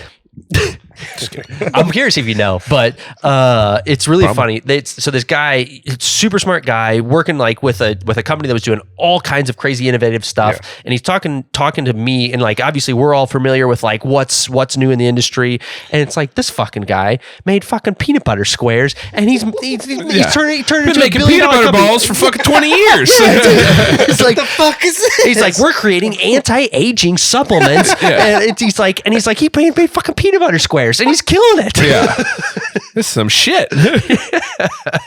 I don't know what he puts in those fucking peanut butter bars though, but they are fucking delicious. They are delicious, man. They are. Those banana ones and those s'mores ones, man. I used to eat those. Dude, I'd buy the bananas. I remember even when you were small, way smaller, and I'd be like, I want all the outright bars. Yeah, give me all of them. Those were our most popular bar for a long time, man. That was definitely a so really it's good not one. anymore. What's taking the place of outright? Thomas could probably tell you. I don't know how many outright bars we sell anymore. We sell a decent amount, I'm sure. Well, maybe not as much, but All right, well, I'll get the Yukon stores up this week when I can buy you out of them. Level 1 bars are super popular. Yeah. Bear bells are fucking crazy popular. We sell bear bells like no one's business, dude. Did those protein cookies, the Larry and Lenny's, or what were they? Yeah. I think They have them. I think Rich Piana got, when I was like on steroids still and doing that, I was like, Rich was like, he's eating those fucker cookies. I was eating them too. Yeah. Yep. They were. Then he died. Yeah. Because of the cookies. Not because of Lenny and Larry. Yeah. Lenny and Larry, you bastards. Yeah, and the Trembling aspartate at 4 cc's a week. No, it was the vegan cookie that. Yeah. No, I think those the hype of those is we saw its peak a while ago. Yeah. Well, then you started to see some stuff come out too. Like there's Anabars now, which are like chocolate coated. Oh yeah, have you tried one of those? It's an outright bar, but with like a chocolate coating to it. Yeah, and a little bit of macros. Yeah. A little bit of macros. Yeah, if you're following a specific macro diet, be conscious. A little better. Man, I used to be so dedicated. Man, I was at the gym every day. It got pretty big for a while, and thanks to Kevin supplements and steroids, but mostly the supplements. Supplements. We can start this over. Thanks to Kevin supplements and Triad, and nothing else. No, but I haven't been in the gym in like a year and a half because work got crazy, and I was like, yes, I miss it, and yes, there'll be a point in time when I want to get back into that. But right now, I think I'd much more have financial stability than be big. What, dude? That's now, and you found a way to do both. And props to you. No, and I will again at some point. But yet, it's tricky to.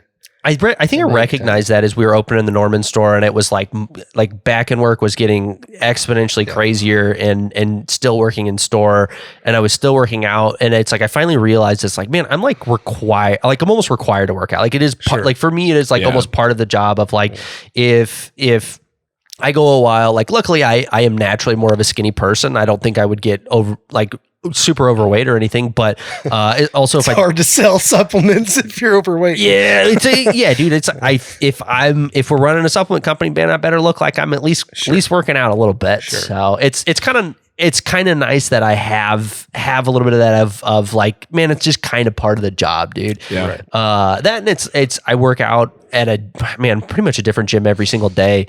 And it gets to the point where it's a lot of networking, not even necessarily networking, but just hanging out with people in the community. Sure. So it is very much part of my responsibility. Yeah, every gym you go to, that's right. That's still a customer for you guys. Yeah.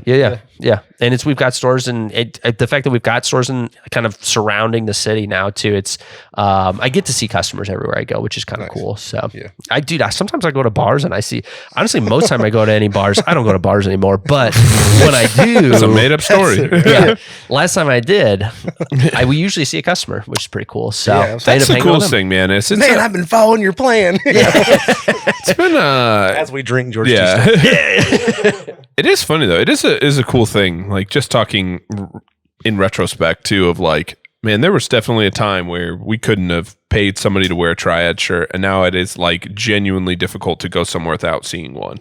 Like, anytime I'm at an event that has, more than a couple hundred people at it or whatever, like whether that's an event or the mall, it's like, I'm going to see one at least. It's funny you mentioned that. I literally reached out to him. I was like, hey, do you have any more of those Thunder shirts? Because I can't fucking find them. Dude, those went quick. They were real quick. Thank you, by the way. I need to go by the Yukon store, Dylan. Yeah. For anybody listening, he called and paid for that in advance. I did. Yep. So he just put it behind the counter. If you ever see a popular design release, it's gonna go quick.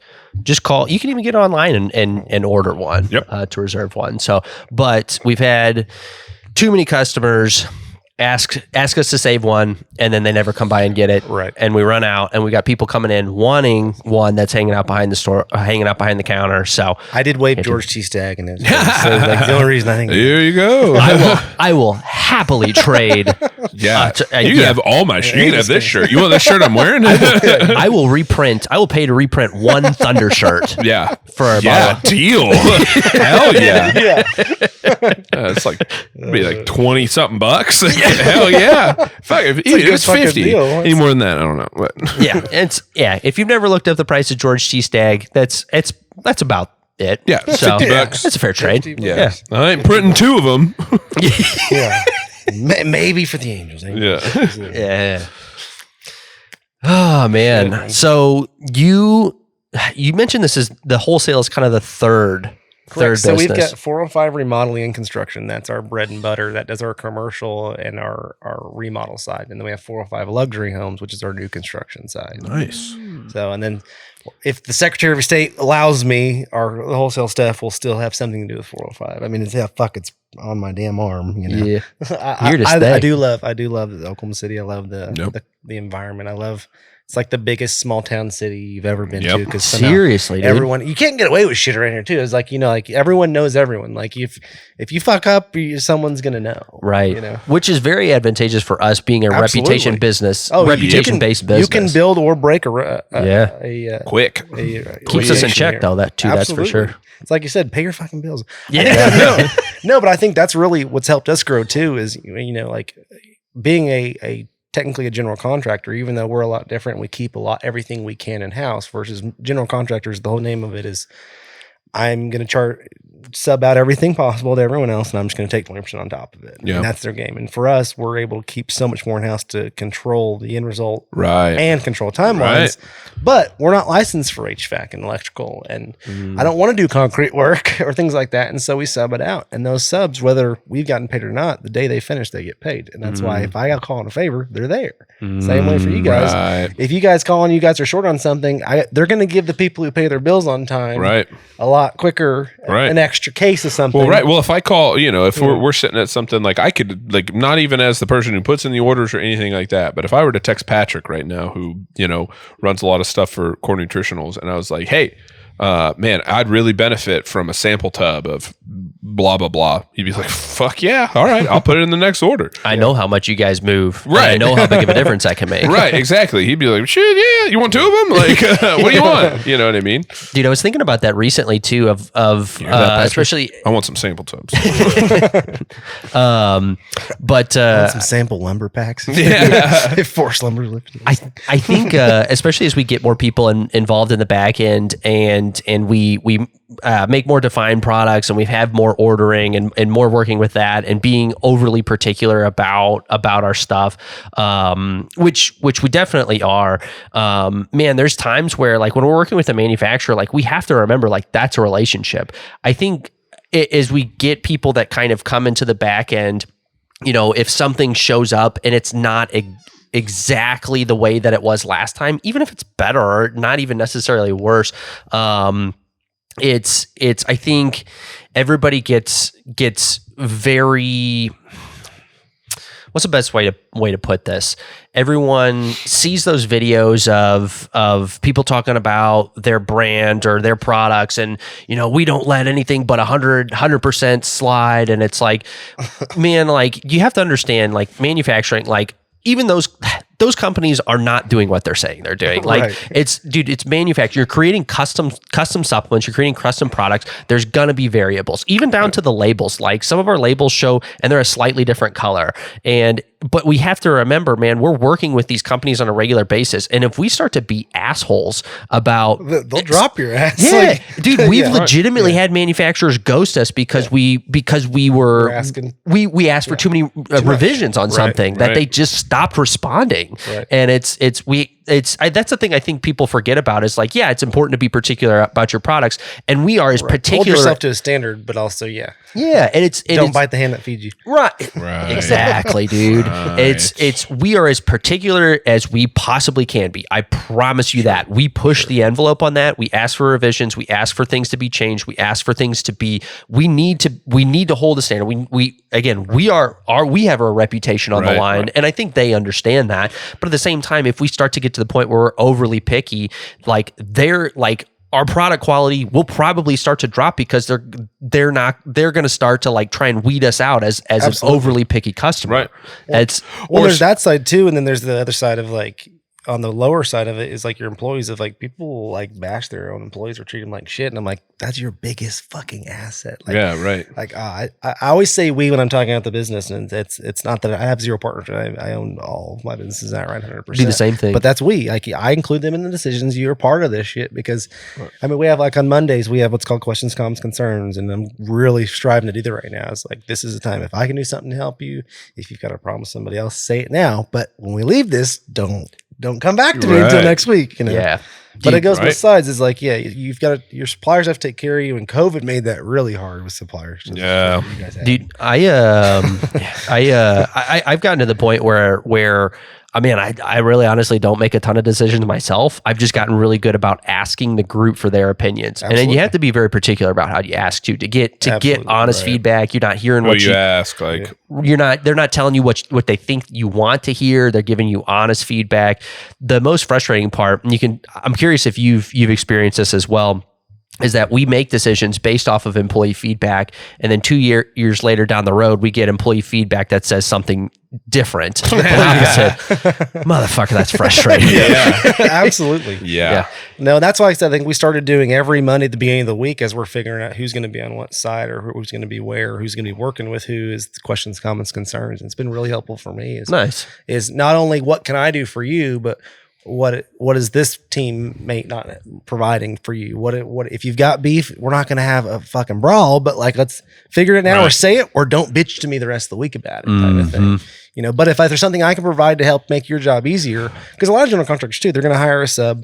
That sub comes in, they provide all their material, all their labor, all of their tools. I provide all the tools, all the labor, all the material and tools to all my guys. They don't have to have a thing when they show up.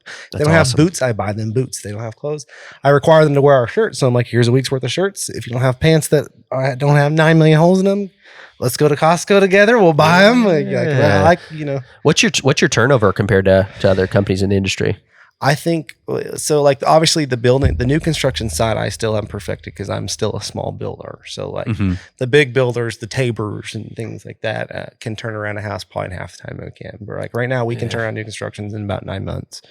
Residential is so subjective because you know what the fuck is behind a wall until you tear it open. It's like, yeah, I could do this. Well, and timelines and also costs are hard, I think. And like COVID actually helped us a lot with that when you couldn't get shit or every day the price was changing. I learned a lot. I learned how to maneuver on my feet, changing costs and adjusting to inflation prices because inflation's still very much so there. Yeah, what did that look like? Like for in construction, I know like lumber went up for a while. The loyalty went out the door. It was like every supplier was basically just like, "Fuck you, either take it or don't." I don't. This is the price. Take it or don't take it. Wow. And then other suppliers, it's like buying pot in high school. Well, this dealer me or nobody. This dealer sold to me for 10. Well, you 25. You want it? Can't get it anywhere else. Yeah, but that's what it was. Yeah. I never did drugs ever. No, but it was hard. Like COVID for us, even though we were doing more, we doubled. In 8 months, I think what we had done the previous year. I mean, it was insane. The problem is you couldn't get fucking materials, and the inflation costs were so high. Our bids had to start saying, and still do now because of that period of time. Costs are subject to change till the day we start, and we're taking deposits 3 months before we start a job. So, that's tough. Yeah, I'm sure that creates an environment for some upset people. I'm sure, absolutely. But we always show you got to protect yourself too. Like I'll lose my ass if I don't. Yeah, I did for a while where I wasn't trying to not adjust to be beat the competitor. I was like, well, great, I won every job and made $0. Yeah, I'm sure that's. I'm gonna take a yard pee if that's okay. I do like the outside thing, man. Yeah, we got the option for yard peas. Do you want Ryan to cut that or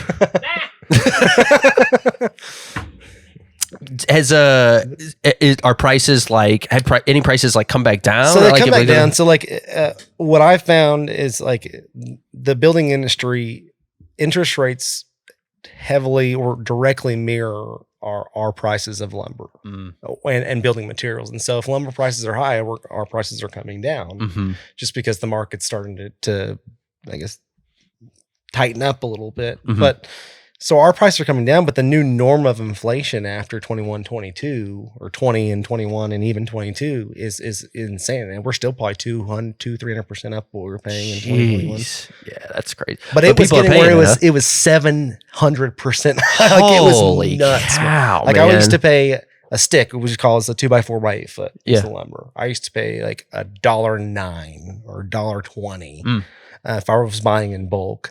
You know, at one point it got to where it was $7 for a 2x4. Good. So paying 700% markup. Yeah. And when you're bidding, when you've already bid jobs too. And so like we had a new construction house that ended up $180,000 over budget. Is there ever any stocking up on lumber at all? I guess maybe now with wholesale. You could if you could do yes, if you could afford to hold that much inventory. But the problem is with how diversified we are, whereas we're doing, I've got, brick and siding and that LPs who makes that siding above your house right now that people see, but James Hardy makes it. So so it's like, do I want to stock up on LP or do I want to stock up on James Hardy? Well, what if the customer wants that and I have this? Right. And so there's, if I try to stock up on my inventory, I need fucking 20,000 square feet. Yeah. Well, that's like, and a couple $100,000 to throw around. Yeah. well, I think we saw obviously to like a lesser degree. Oh, and hi, I'm back, by the way. Good pee. But yeah, thanks. It really was a good anyway. But it's like we saw that at the height of COVID with like just random things like, but you saw how it changed the industry too. Like one of the big ones that I tell people now when I talk to them is, how come you don't see creatine in a pre-workout anymore? And it's like, because that shit got way too expensive during COVID. It literally like, what was the height that we were selling creatine for? I think 100 servings of creatine got up to like $50. Close to. We used to sell it for 18 God. and it got to 50. Yeah. You know what I mean? And so it's one of those things where it's like it got pulled from every pre-workout on the market that had it in there, because otherwise, like, you're going to have an $80 pre-workout. Well, you in the retail side, the same way as in my industry, is like people didn't realize you were getting blamed for it. We're like, I'm making $0 more than I did when it was $18. Right. Yep. I had to actively explain that to people where I'd have to be like, and what's funny, and this is what I love about us sometimes, is we're super transparent. I'd be like, we used to buy this shit for this and sell it for this. We now buy it for this and sell it for this. Absolutely. You notice how we're still making $4? Like we're still now numbers are just bigger, but we still make $4. But we also had to reinvest $150,000 just to get that inventory. Right. Exactly. It's like I the only person company to get the shit. Right. The only person getting screwed on paying more is you guys and us. Like, everybody. So it's like I promise you, when it went from, us buying it for $16 to us buying it for $45, like, yeah, it wasn't fun. No, and that's what it goes to now, is like, now that interest rates are going, prime's like what, 8.5% right now? I think is that correct? Do you know? I think that's about what prime interest rates are. And with that, that's making our building materials go down, but it's also going now, the guys, the suppliers who were shitty during COVID going, where I'm literally staring at the lumber going, sorry, we can't sell it to you because we're holding out for the big guys. And I'm going, what the fuck are you going to do for me now? Right.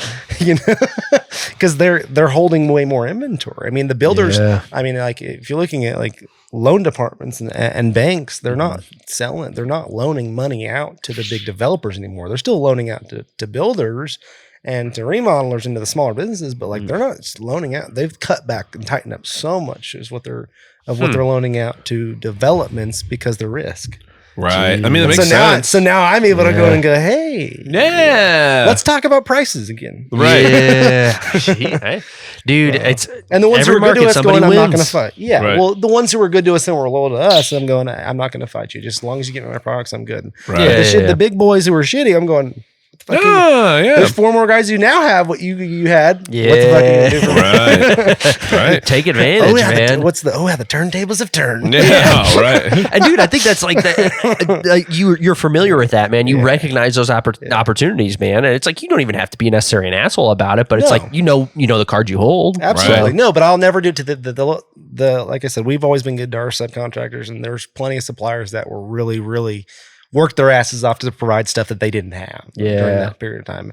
And those guys will never ask for anything other than just, give me when I ask for a product, please have it for me. But I'm never going to go cutthroat them on it. But the ones who are cutthroat back, that's the bigger you get, the more cutthroat it becomes. I'm sure you've noticed too. Is like you can be the nice guy only for so long, and only certain groups of people. You know, like, I'm not going to treat a residential customer the same way I am to a commercial guy. Yeah, Well, it's business. It's business. Well, we've had opportunities like that. I kind of said it's kind of funny. Like we've gotten to a point where like we're finally big enough where I can like, not to customers obviously, but people who are like jerking our chain, I can be like, hey, no, that we are a customer with. Yeah, that we're a customer with in body. But it's like we can be like, hey, no, stop, no, we're not gonna do that. You're not gonna do that. Like that's ridiculous. That box is not, that literal cardboard box is not worth $250. Shut up. Like it's not. Your shipping is not $600. We ship stuff every day. It's not $600. Like, oh, but you're covered under warranty. Are we? Doesn't sound like it. Yeah. FedEx isn't covering anybody. Yeah, right. Like, I found that out. Oh, what do we have to ship? There was like, it did not. Oh, it was, we were doing a remediation job and ran into asbestos. Well, there's certain, if you're doing like an epoxy coating over that, we can put like, instead of having to remove the asbestos, we can cover it. I heard this shit from a company whose actual manufacturing is in New York. Their, I guess, customer relations side of it is in California on 2 completely different fucking time zones. Shit never shows up. Well, like a gallon, it was like $400 a gallon, and I'm ordering 30 gallons. Yeah. And it just didn't show up. FedEx, I learned, is like FedEx used to be better than UPS, right? I mean, I guess in your I don't remember those days. Oh, okay. Well, I thought FedEx used to be better than UPS. Now, I wouldn't use FedEx to say. Dude, we, yeah, I will say we generally have better experiences with UPS. We had, this was one of our manufacturers, I think ships FedEx. And they shipped us a pallet of pre-workout one time.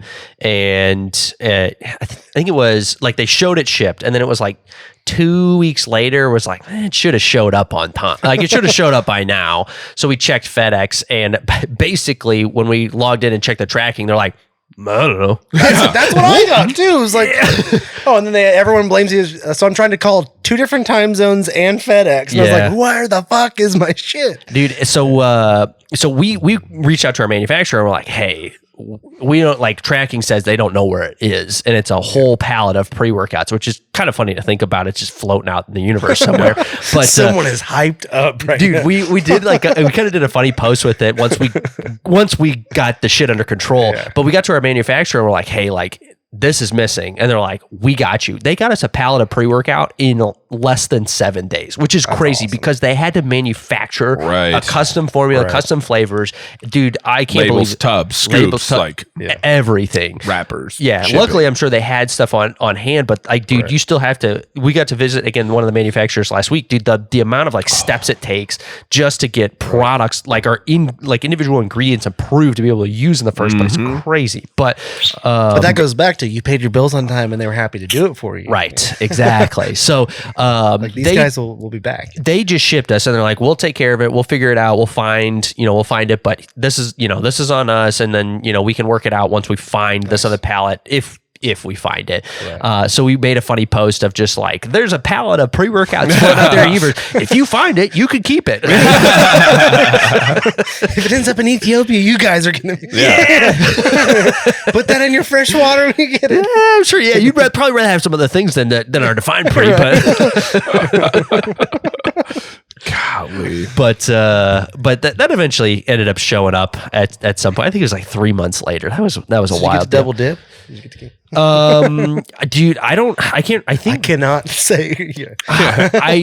Kevin, as your lawyer, I cannot confirm nor deny. Yep. Thomas is our in-house counsel.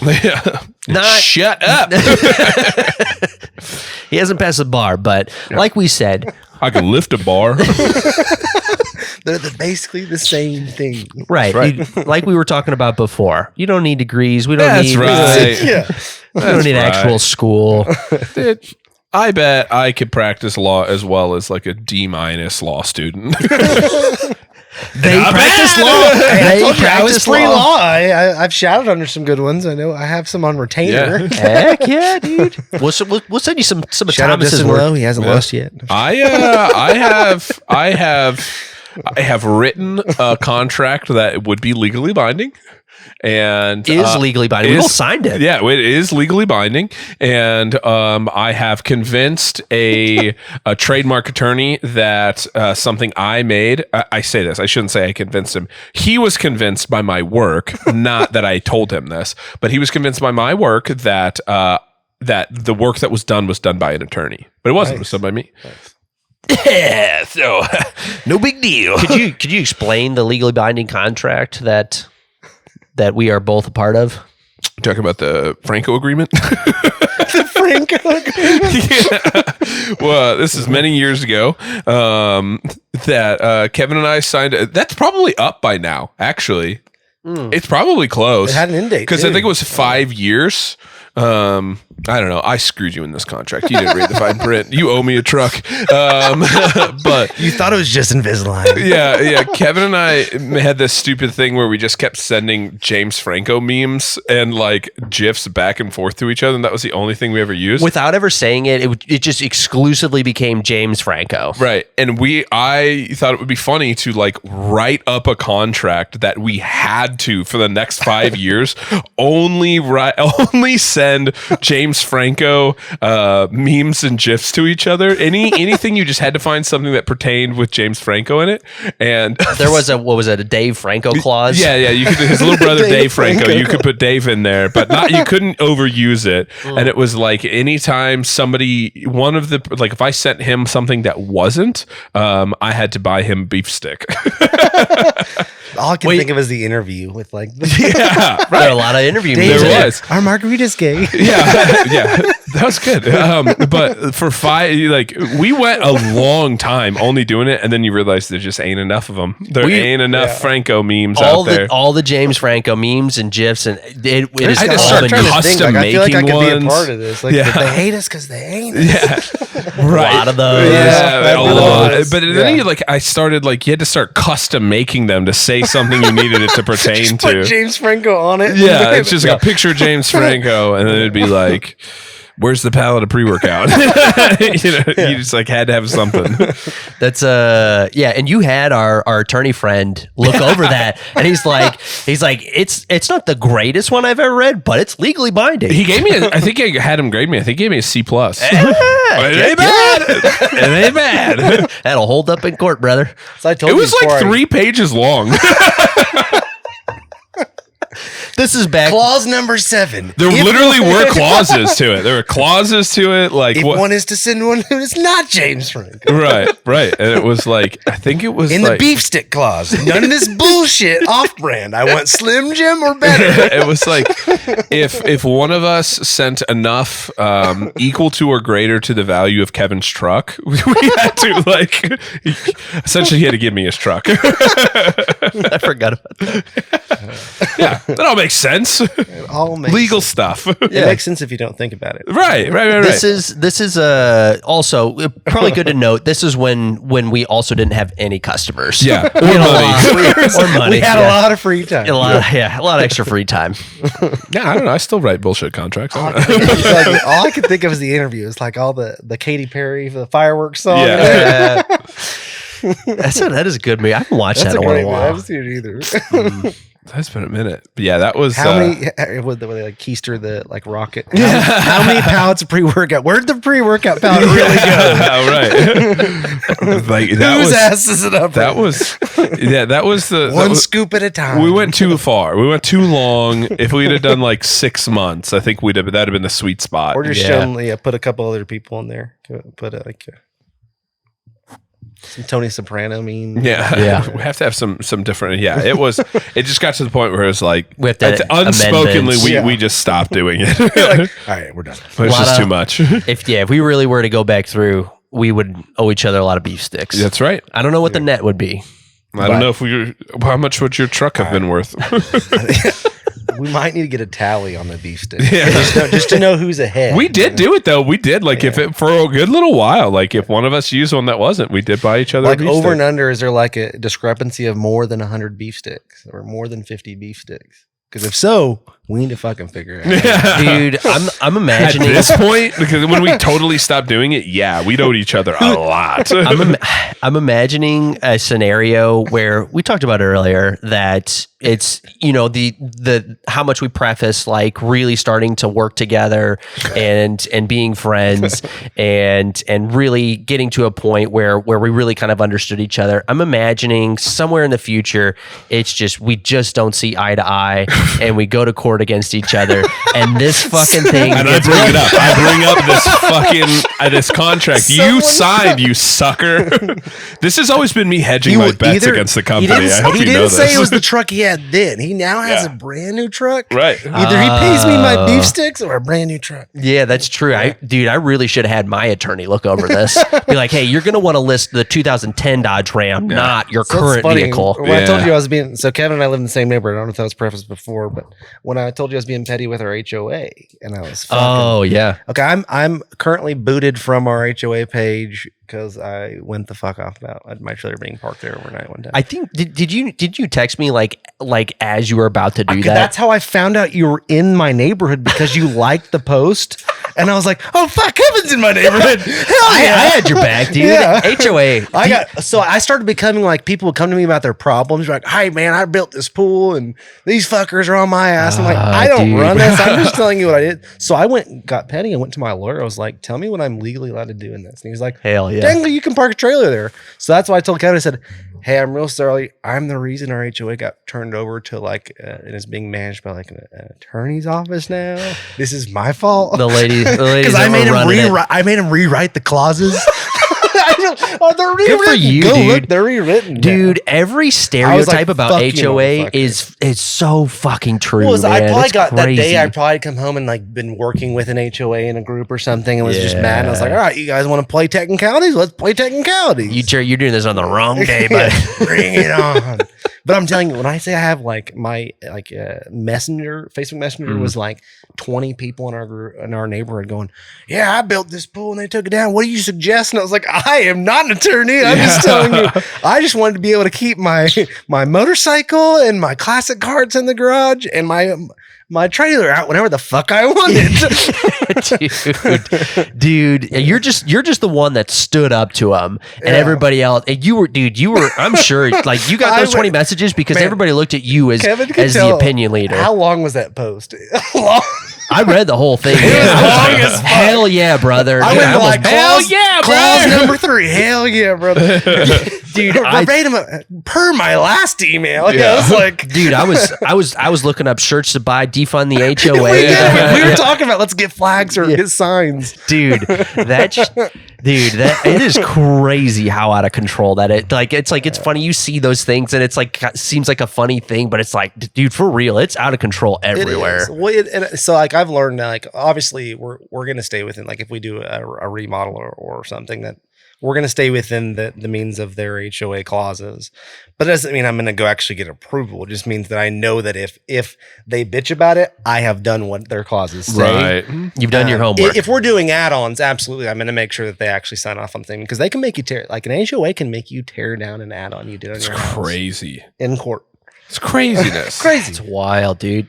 Our roofer that we use Trademark's one of the roofers we use, Anthony. What's up, Anthony? How are you?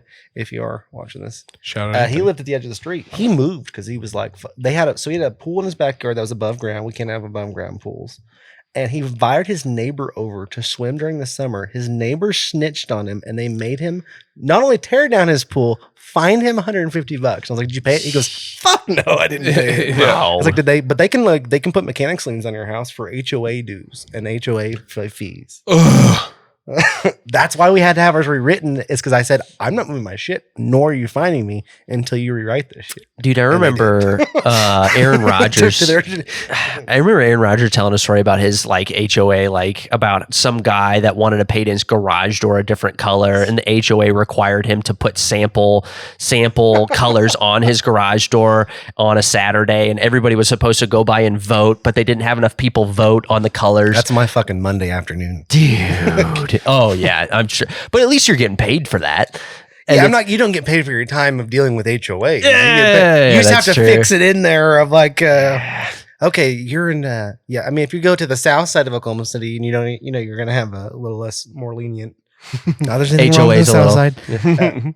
We love our customers on the south side. Their HOA, if they even have one, is going to be a lot more lenient versus if we go to Rose Creek or Gaillardia. I'm going to make sure that board signs off on the shit we're about to do. Dude, I didn't even think about that, man. Gosh, there is an unlimited amount of red tape in that industry. So I am sure, man. We had approval on one. I remember we were doing this was only a couple of years ago. We were doing a pergola, and we had HOA signed off on everything. And this, like, we're up probably 15 foot. And the neighbor is, Karen's coming over to say hello. And she was like, have you gotten HOA approval? And I was like, well, yes, ma'am, we did. Well, I'm not convinced of that. I was like, well, why is that? She goes, because it looks horrendous. And I was like, really? Well, thank you for your opinion. Don't call us for any pergolas, but we're going to keep building. Yeah, right. That's a very, very well researched opinion. And so I was like, okay, make sure the rest of the job, every day you like make eye contact with Karen. So my framers will be up there with a nail gun, looking at Karen in her backyard.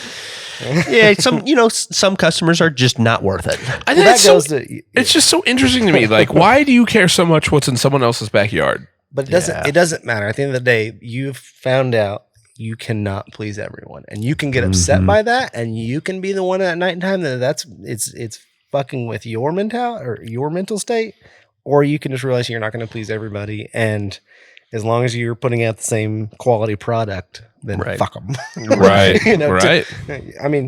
Fuck them to the ones that you can't truly please. Yeah. And we're always very respectful. Absolutely. Sometimes fuck them. Fuck them behind their back. Yeah. Fuck them respectfully.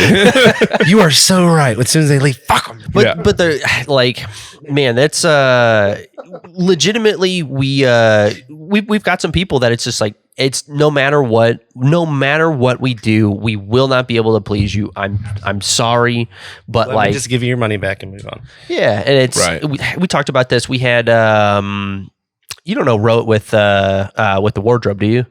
Uh-uh. He owns a custom suit store. Had him on the podcast, super cool guest.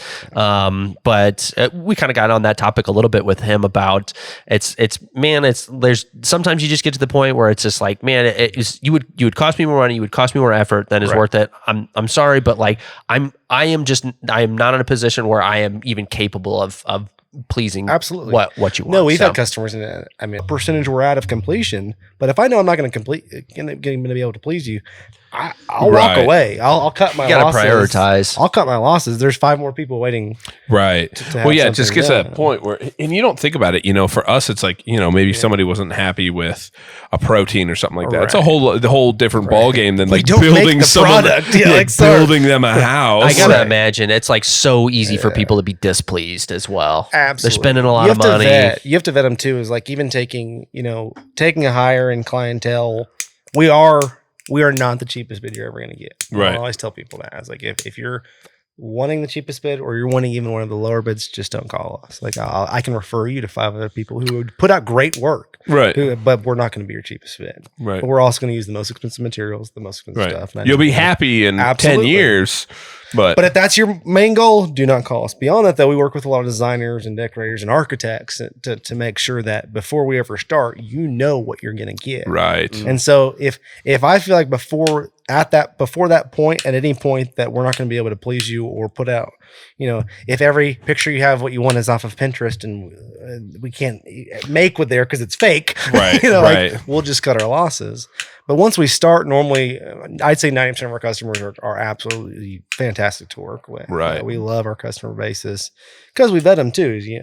The same way they're vetting us, Right. No, of course. I mean, like, you want to make sure people are a good fit for you, just like you're a good fit for them. Absolutely. But you got to know when to walk away or when you're not going to be able to please somebody. Well, that was a big thing for us too. I feel like, and I wasn't a part of this decision or anything, but like, just knowing the story and knowing the situation, that was a big part of us for like coming to Oklahoma City, because it was like what we had to offer we felt like was different, but we also wanted to find a market that would appreciate what we had to offer. And now that goes into building stores and where we're building stores and those kind of things, where it's like, hey, we want to, is this customer base that we're looking at going to appreciate why we're different? And if they're not, then it's like, oh, it might not be worth it then, and that's okay. It's just we're not right for everybody, right? And that's one of those things where it's like, if we'd have gone to Miami, they might not, not saying they wouldn't, but they might not appreciate as much as Oklahoma City appreciates, our style of company. That's genuinely something that like our initial bank that we worked with was really good at of, hey, the demographic of people in Oklahoma will probably be a lot more similar to what you're used to in Missouri and Springfield and all that, much more than we were young 20-year-olds and we had to move somewhere, and so we were like, let's go to Miami. Yeah, right. And but yeah, I'm really, really glad that they pushed us to look at Oklahoma City. And that's a big thing, man. Did you grow up here in Oklahoma? Right, literally, like I said, from the 405 in Oklahoma City. What part of Oklahoma City? Northwest OKC. I was like right down the road. Went to Putnam City schools. That's awesome. Yeah, dude. I feel like me moving here, I definitely have a very, very different perspective because I grew up in St. Louis. Missouri? Yep. Okay. Grew up in Missouri. Mm-hmm. He's originally from Palmdale, California. That's right. I grew up in Missouri. Californians are here. That's right. I'm here. I got my Tesla. Not really. My Taurus. Sorry, Kevin. I was getting this one to work a little bit. Did you finally get it? Okay. A little bit. I could not get that thing to work earlier. If it started and then what? Did you hold it? Like let the gas go just a little bit and then hit the ignition. Okay. Yeah. That's Just get it in. There it is. You gotta, I mean, I had to try it a dozen times before I really got it. I think I've got like a propane torch in my truck. We just Yeah. really fucking Hey. torch it. Fuck it. A Churro Fuente would not be fucking happy. Yeah. He's watching. But yeah, that's moving to Oklahoma, finding man. your demographic. Yeah, so we found our demographic, man. Our first visit here, we fell in love right away, and we could see how much the city was growing, and man, to continue to watch it grow, like that freaking tall ass building they're about to, like, they're talking about building downtown. To get the biggest, like the tallest skyscraper in the United States or Yeah. something. Yeah, in dude. Oklahoma. Be Dude. dope. Yeah, like we don't have a whole lot of tall buildings to match that building. Like it would stand out like a sore thumb. I remember when Alyssa looked at it and she's like, "Do you see that building they're building that's supposed to be half the size of the Devon Tower?" Hey, that's There we go. you've got experience. That's right. You've got the experience, brother. We like it. Figured it out. But yeah, it was when they were first like releasing renderings. Alyssa came to me and she was like, "Do you see that building they're building? That's like half the size of the Devon Tower." Why? Yeah, and I was like, "No, re-look at that. The building that's half the size is the Devon Tower." Right. Like, oh, shit. But dude, We sell that as like thunder in the fucking hell as we're losing right now. We have to take this game. It's all right. It's all right. We're doing all right. We got down at one point. We were down by almost 20. It's 2-1 right now. Let's put it at 2-2 if we win. It'll put it, yeah, if we win, it'll be 2-2. Good. And then we go back to home and we'll try ass. Let's go. But yeah, it's, man, I think talking to some people, especially when we first moved here, about, especially people that grew up here, we're starting to get into adulthood and excited to get somewhere else for so long. Yeah, man, we're growing like Dallas. Though we're like a small Fort Oklahoma Worth. City Man, will we're be growing big. Oklahoma City, I truly believe will be a very, very big city. It's Absolutely. already bigger than I think people realize, man. But moving here, talking to people that grew up here was like, I just want to get somewhere. Like I want to go. A lot of people want to go to Dallas. To get the fuck out. Yeah. Everybody, and they all find their way back. Though. Yeah, and I can They understand. all find their way back. I can totally understand wanting to get out of your home city. There's a lot of benefits to that. There's a lot of like fresh start, clear I did head. it. Like I said, I moved to Texas for a little bit, and then went through that. But man, I think people sometimes fail to realize like how much is going on here in Oklahoma City, man. Oh, yeah. That's a big reason why we moved here is because of how much it was growing. And dude, it's only continuing to like the momentum is only continuing to gain, man. It's something that we are very excited to be a part of. Absolutely. Same here. I mean, that's what I said. I love the 405. I think that's why all our companies pay some sort of homage to Oklahoma City, is because, man, this place is going to blow up, and it is. And I'm excited to be a part of the ride of that, to one day be talking about when we are the size of Dallas. Dude, we were a part of that growth. Imagine that. owning a company in Dallas before it was big. Someone actually tried to buy out 405 for 405 luxury homes. So like, really, what's Tulsa's area code? 918. So I had to pay 918 Custom Homes, who hadn't done work in fucking years, out to get 405 luxury They owned homes. it. They owned 918 luxury homes. Oh. And it was just 3 numbers and a luxury homes, apparently. The Secretary of Too State close? Yeah. But someone called me after I got it and wasn't doing any work under it yet to buy me out. And they were trying to pay. Like anything 405 or OKC is prime, man. Wow. You also, the reason for it, you show up first before A on the list. Everything, when you Google Oklahoma City contractors, 405 comes up first. So probably pretty popular at any big city. Absolutely. Yeah, the numbers are better. So you say luxury homes. You built any luxury homes so far? We have built a couple of homes. We're about to build some luxury cabins. That's right. Yeah. Kev, you want to go halvesies on a cabin someday? Yes. Yeah. Built by You should. That's right. 405. Hey, that's if right. you have a 4th location and I'm not a part of it, I'm gonna be a little upset. On the build out of it, Dude, okay.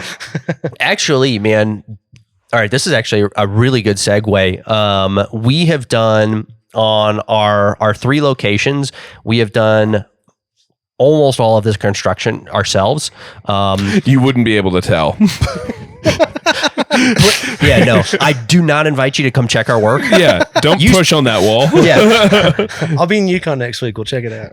Yukon, you'll be good. Yukon's our best. Okay. And we had experience from 2 other locations. That's right. We built walls based off of YouTube videos. Don't go pushing on that. Don't go pushing on that wall at Quail Springs. You'll knock that fucker down. The frame might stay, but the drywall, it might, dude. Employees are not allowed to lean on it. Yeah. Good stuff. You've seen this table, but That's right.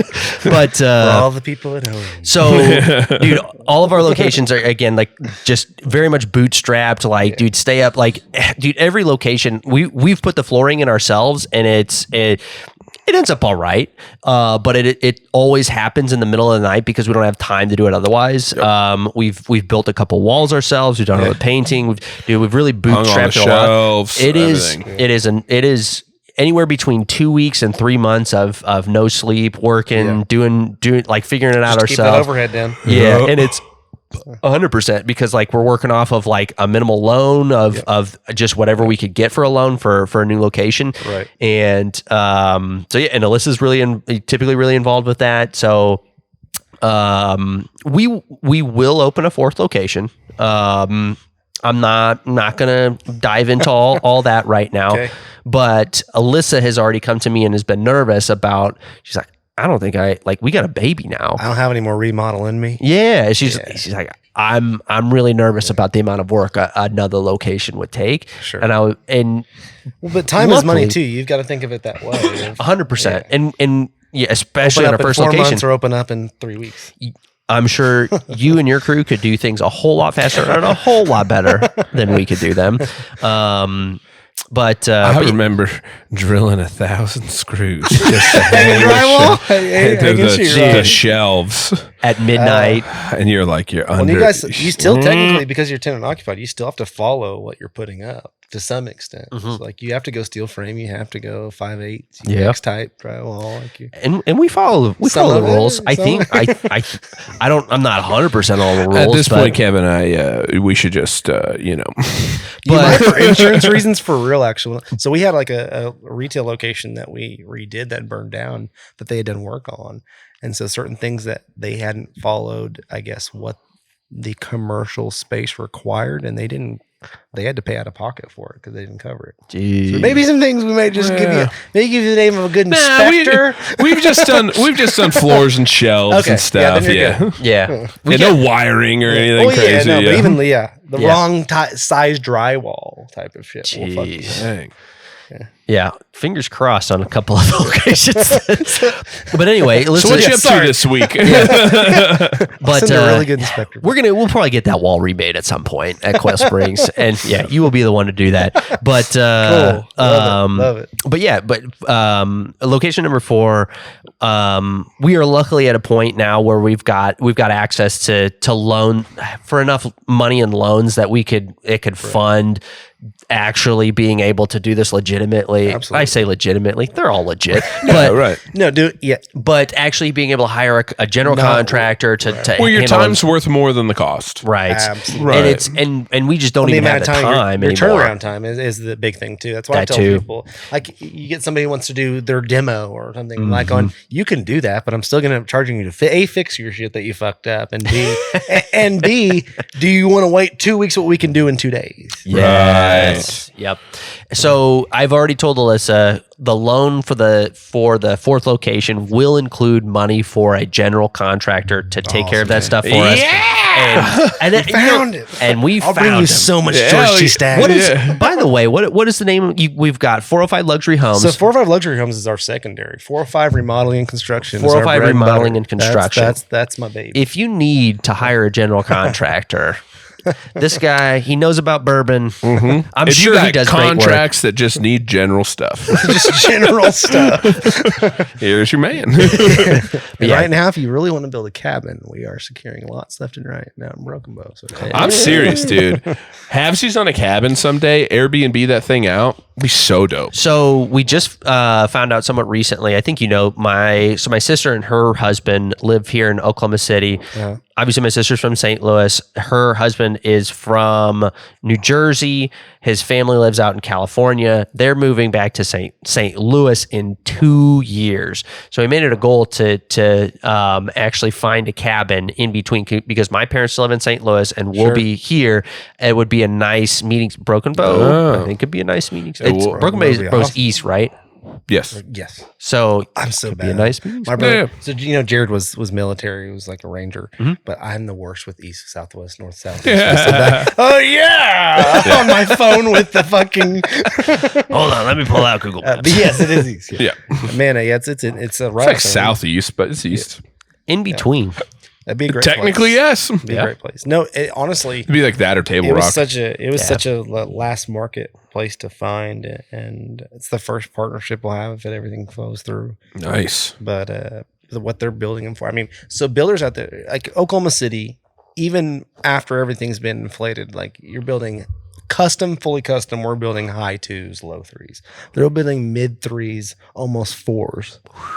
So we're talking about 2,000 square foot houses costing like what, $650,000, $700,000 Jeez. that they're selling for. I mean, and they're selling the larger ones for like $1 million cabins. Yeah. We're going like, and that's what I kept seeing that we'd go down there for vacation going, what the fuck? Like why are we not doing something here? This is stupid. There's some crazy lake houses, man. Some I was like, I'll super travel. cool ones. And so down that there, goes dude. back to where like customer, like relations with suppliers and relationships with subcontractors for me, you know, like even though we keep framing in house, the big boy framers I can call that I've done that we've always made sure we're taking care of, the big roofers, the big subs that we sub things that are or concrete companies, and they're going, oh, we'll happily travel for you. We'll go down 4 hours to Broken Bow for you, no problem, and we'll still be cheaper than they are down there. Yeah. Yeah. Window guys, Again, problems I don't really necessarily think about. Right. I mean, it makes sense though. You know what I mean? Windows. It's So like during COVID, it took 14 to 18 weeks to get a window in. Jeez. We're talking 4 to 6 months to get a window. Like it was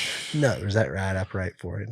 3 to 4 months. 3 to 5 months. for real though. No, but it was That's nuts. crazy. And so so during that process, like Window Innovations, shout out Sam Wilkinson, love you.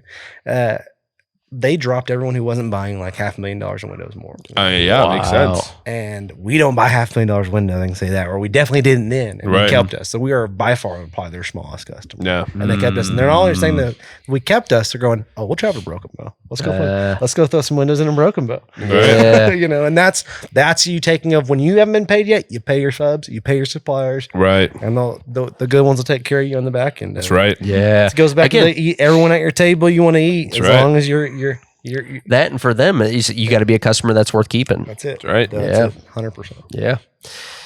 I think we are over 2 hours. I like this little thing right here. I can check I do the too. time. I was thinking the same thing. I like that because we can kind of see where we're at time wise. Yeah, we lose Isn't it track of crazy time. how fast time goes by? Well, let's pour one more. We'll do the last salute. And I'm in on that. do I have to pull your arm to do? Yeah, to drink some George tea. If I have to. All right. Wait, we got in the bourbon groups we have what's called a bottle pull. You gotta take a little pull. Let's take a bottle pull. Yeah, A Tugger some Georgie tea. I'm down. A little bottle pull. Thomas is- I'm getting quite the roster of Tuggers, dude. I have it will now be a George T. Stag and a Pappy. Since we broke his virginity, we'll let him start us off on his George T. Yeah, baby. Hey man, thanks for having me on, guys. For real, dude. Thanks for joining us. There it is. Hell yeah. I didn't actually drink any of that time, just so we're clear. It's almost gone. I chug the rest of the bottle. Can't get it out of me. Let's go. It's tasty stuff. Yeah, it is. Goodness, that is stuff.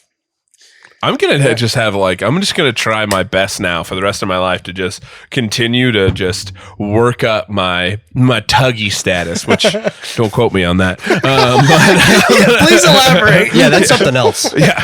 What are we talking about? Please do elaborate. For everyone who's been watching too, I keep fucking with this mic. Like I feel like Ricky Bobby. I don't know what to do. Yeah. The whole podcast. You're gonna go edit this, and it's gonna literally be me doing this. I do that too. Yeah. I feel like every time I talk, I'm like grabbing this. For anybody just listening, we just took drinks out of the bottle of George T. Stag. And for anybody, hey, the price is down. It's only like $650, $700. There you go. It used to be like $1,000, $1,200. Any bourbon connoisseur is like cringing. I don't know. I got a little left in my mustache. I'm gonna keep for the rest of the night. Ooh, that's nice. Alyssa's gonna steal it with a good night kiss. You'd be like, no, I was saving that. Saving it for later. Damn it. Oh, Dude, this is a blast, man. This was a really fun episode. Appreciate just it's always cool getting to talk to people in different industries. Because again, man, I think at the end of the day, I know I say this and it's almost kind of vague, but it makes sense. It's like, dude, business is business. And it's like at the end of the day, like you do the things that you're supposed to do. Like you said, like you everybody eats at your table. You take care of the people who take care of you. And it's like at the end of the day, it all comes together. You know what I mean? And those are the businesses that I do genuinely feel like are successful and continue to improve year after year. Because like when times get hard and times go bad, kind of like you were saying before, is it's like you've got people in your corner. You've got people, whether it's customers, distributors, whatever it looks like, you got people in your corner because you've treated them right. And it's really cool to just associate and talk to people who run their business that way, because it's like I think it continues to like show us and just like-minded, but it's like shows us like, man, we're doing this shit right. And that's one of the coolest things. I feel like being able to lay your head on your pillow at night and actually sleep is worth its Feel weight in good. gold. Yes. Amen. Yes. Dude, thank you so much for taking the thank y'all, time, man. man. I That know was great. it's obviously we're both very busy. I know you're very, very busy, man, with the 3 businesses that you have, dude. I know Thomas and I were both pumped. I sent him the picture when you sent me your top shelf of bourbon. I said, hey, pick what you want out of it. We'll bring it. And I was like, I don't feel comfortable to say what. I think I ultimately had to make the decision. I was like, Yeah. I'll just bring some George tea. I was like, I'm not going to argue that. But, man, I know we were both pumped about that. But, dude, I was pumped to sit down and hang out with you, man. I've been wanting to do for a long time, man. I know I've been wanting to talk business with you. And yes, very, very long overdue, man. So I appreciate you taking the time. This was an awesome conversation. I enjoyed the hell out of it. I think, dude, you did awesome on the podcast. Dude, I'm sure this will be a fun listen. So I'm sure everybody that started this is listening to the end of this right now. And do we know what episode this is? 45. I'm pretty sure. We got to take a picture. 45. Hey, there we go. 405, there we go. There we go. Hey, let's All go like wrapped this. up. We Full remember circle. to take a picture. Let's go. Let's not forget. Yeah. So, Hey, yeah, thank y'all again. That's right. Episode 45. Appreciate you, homies. Thanks for watching. Catch you soon. Thanks, guys.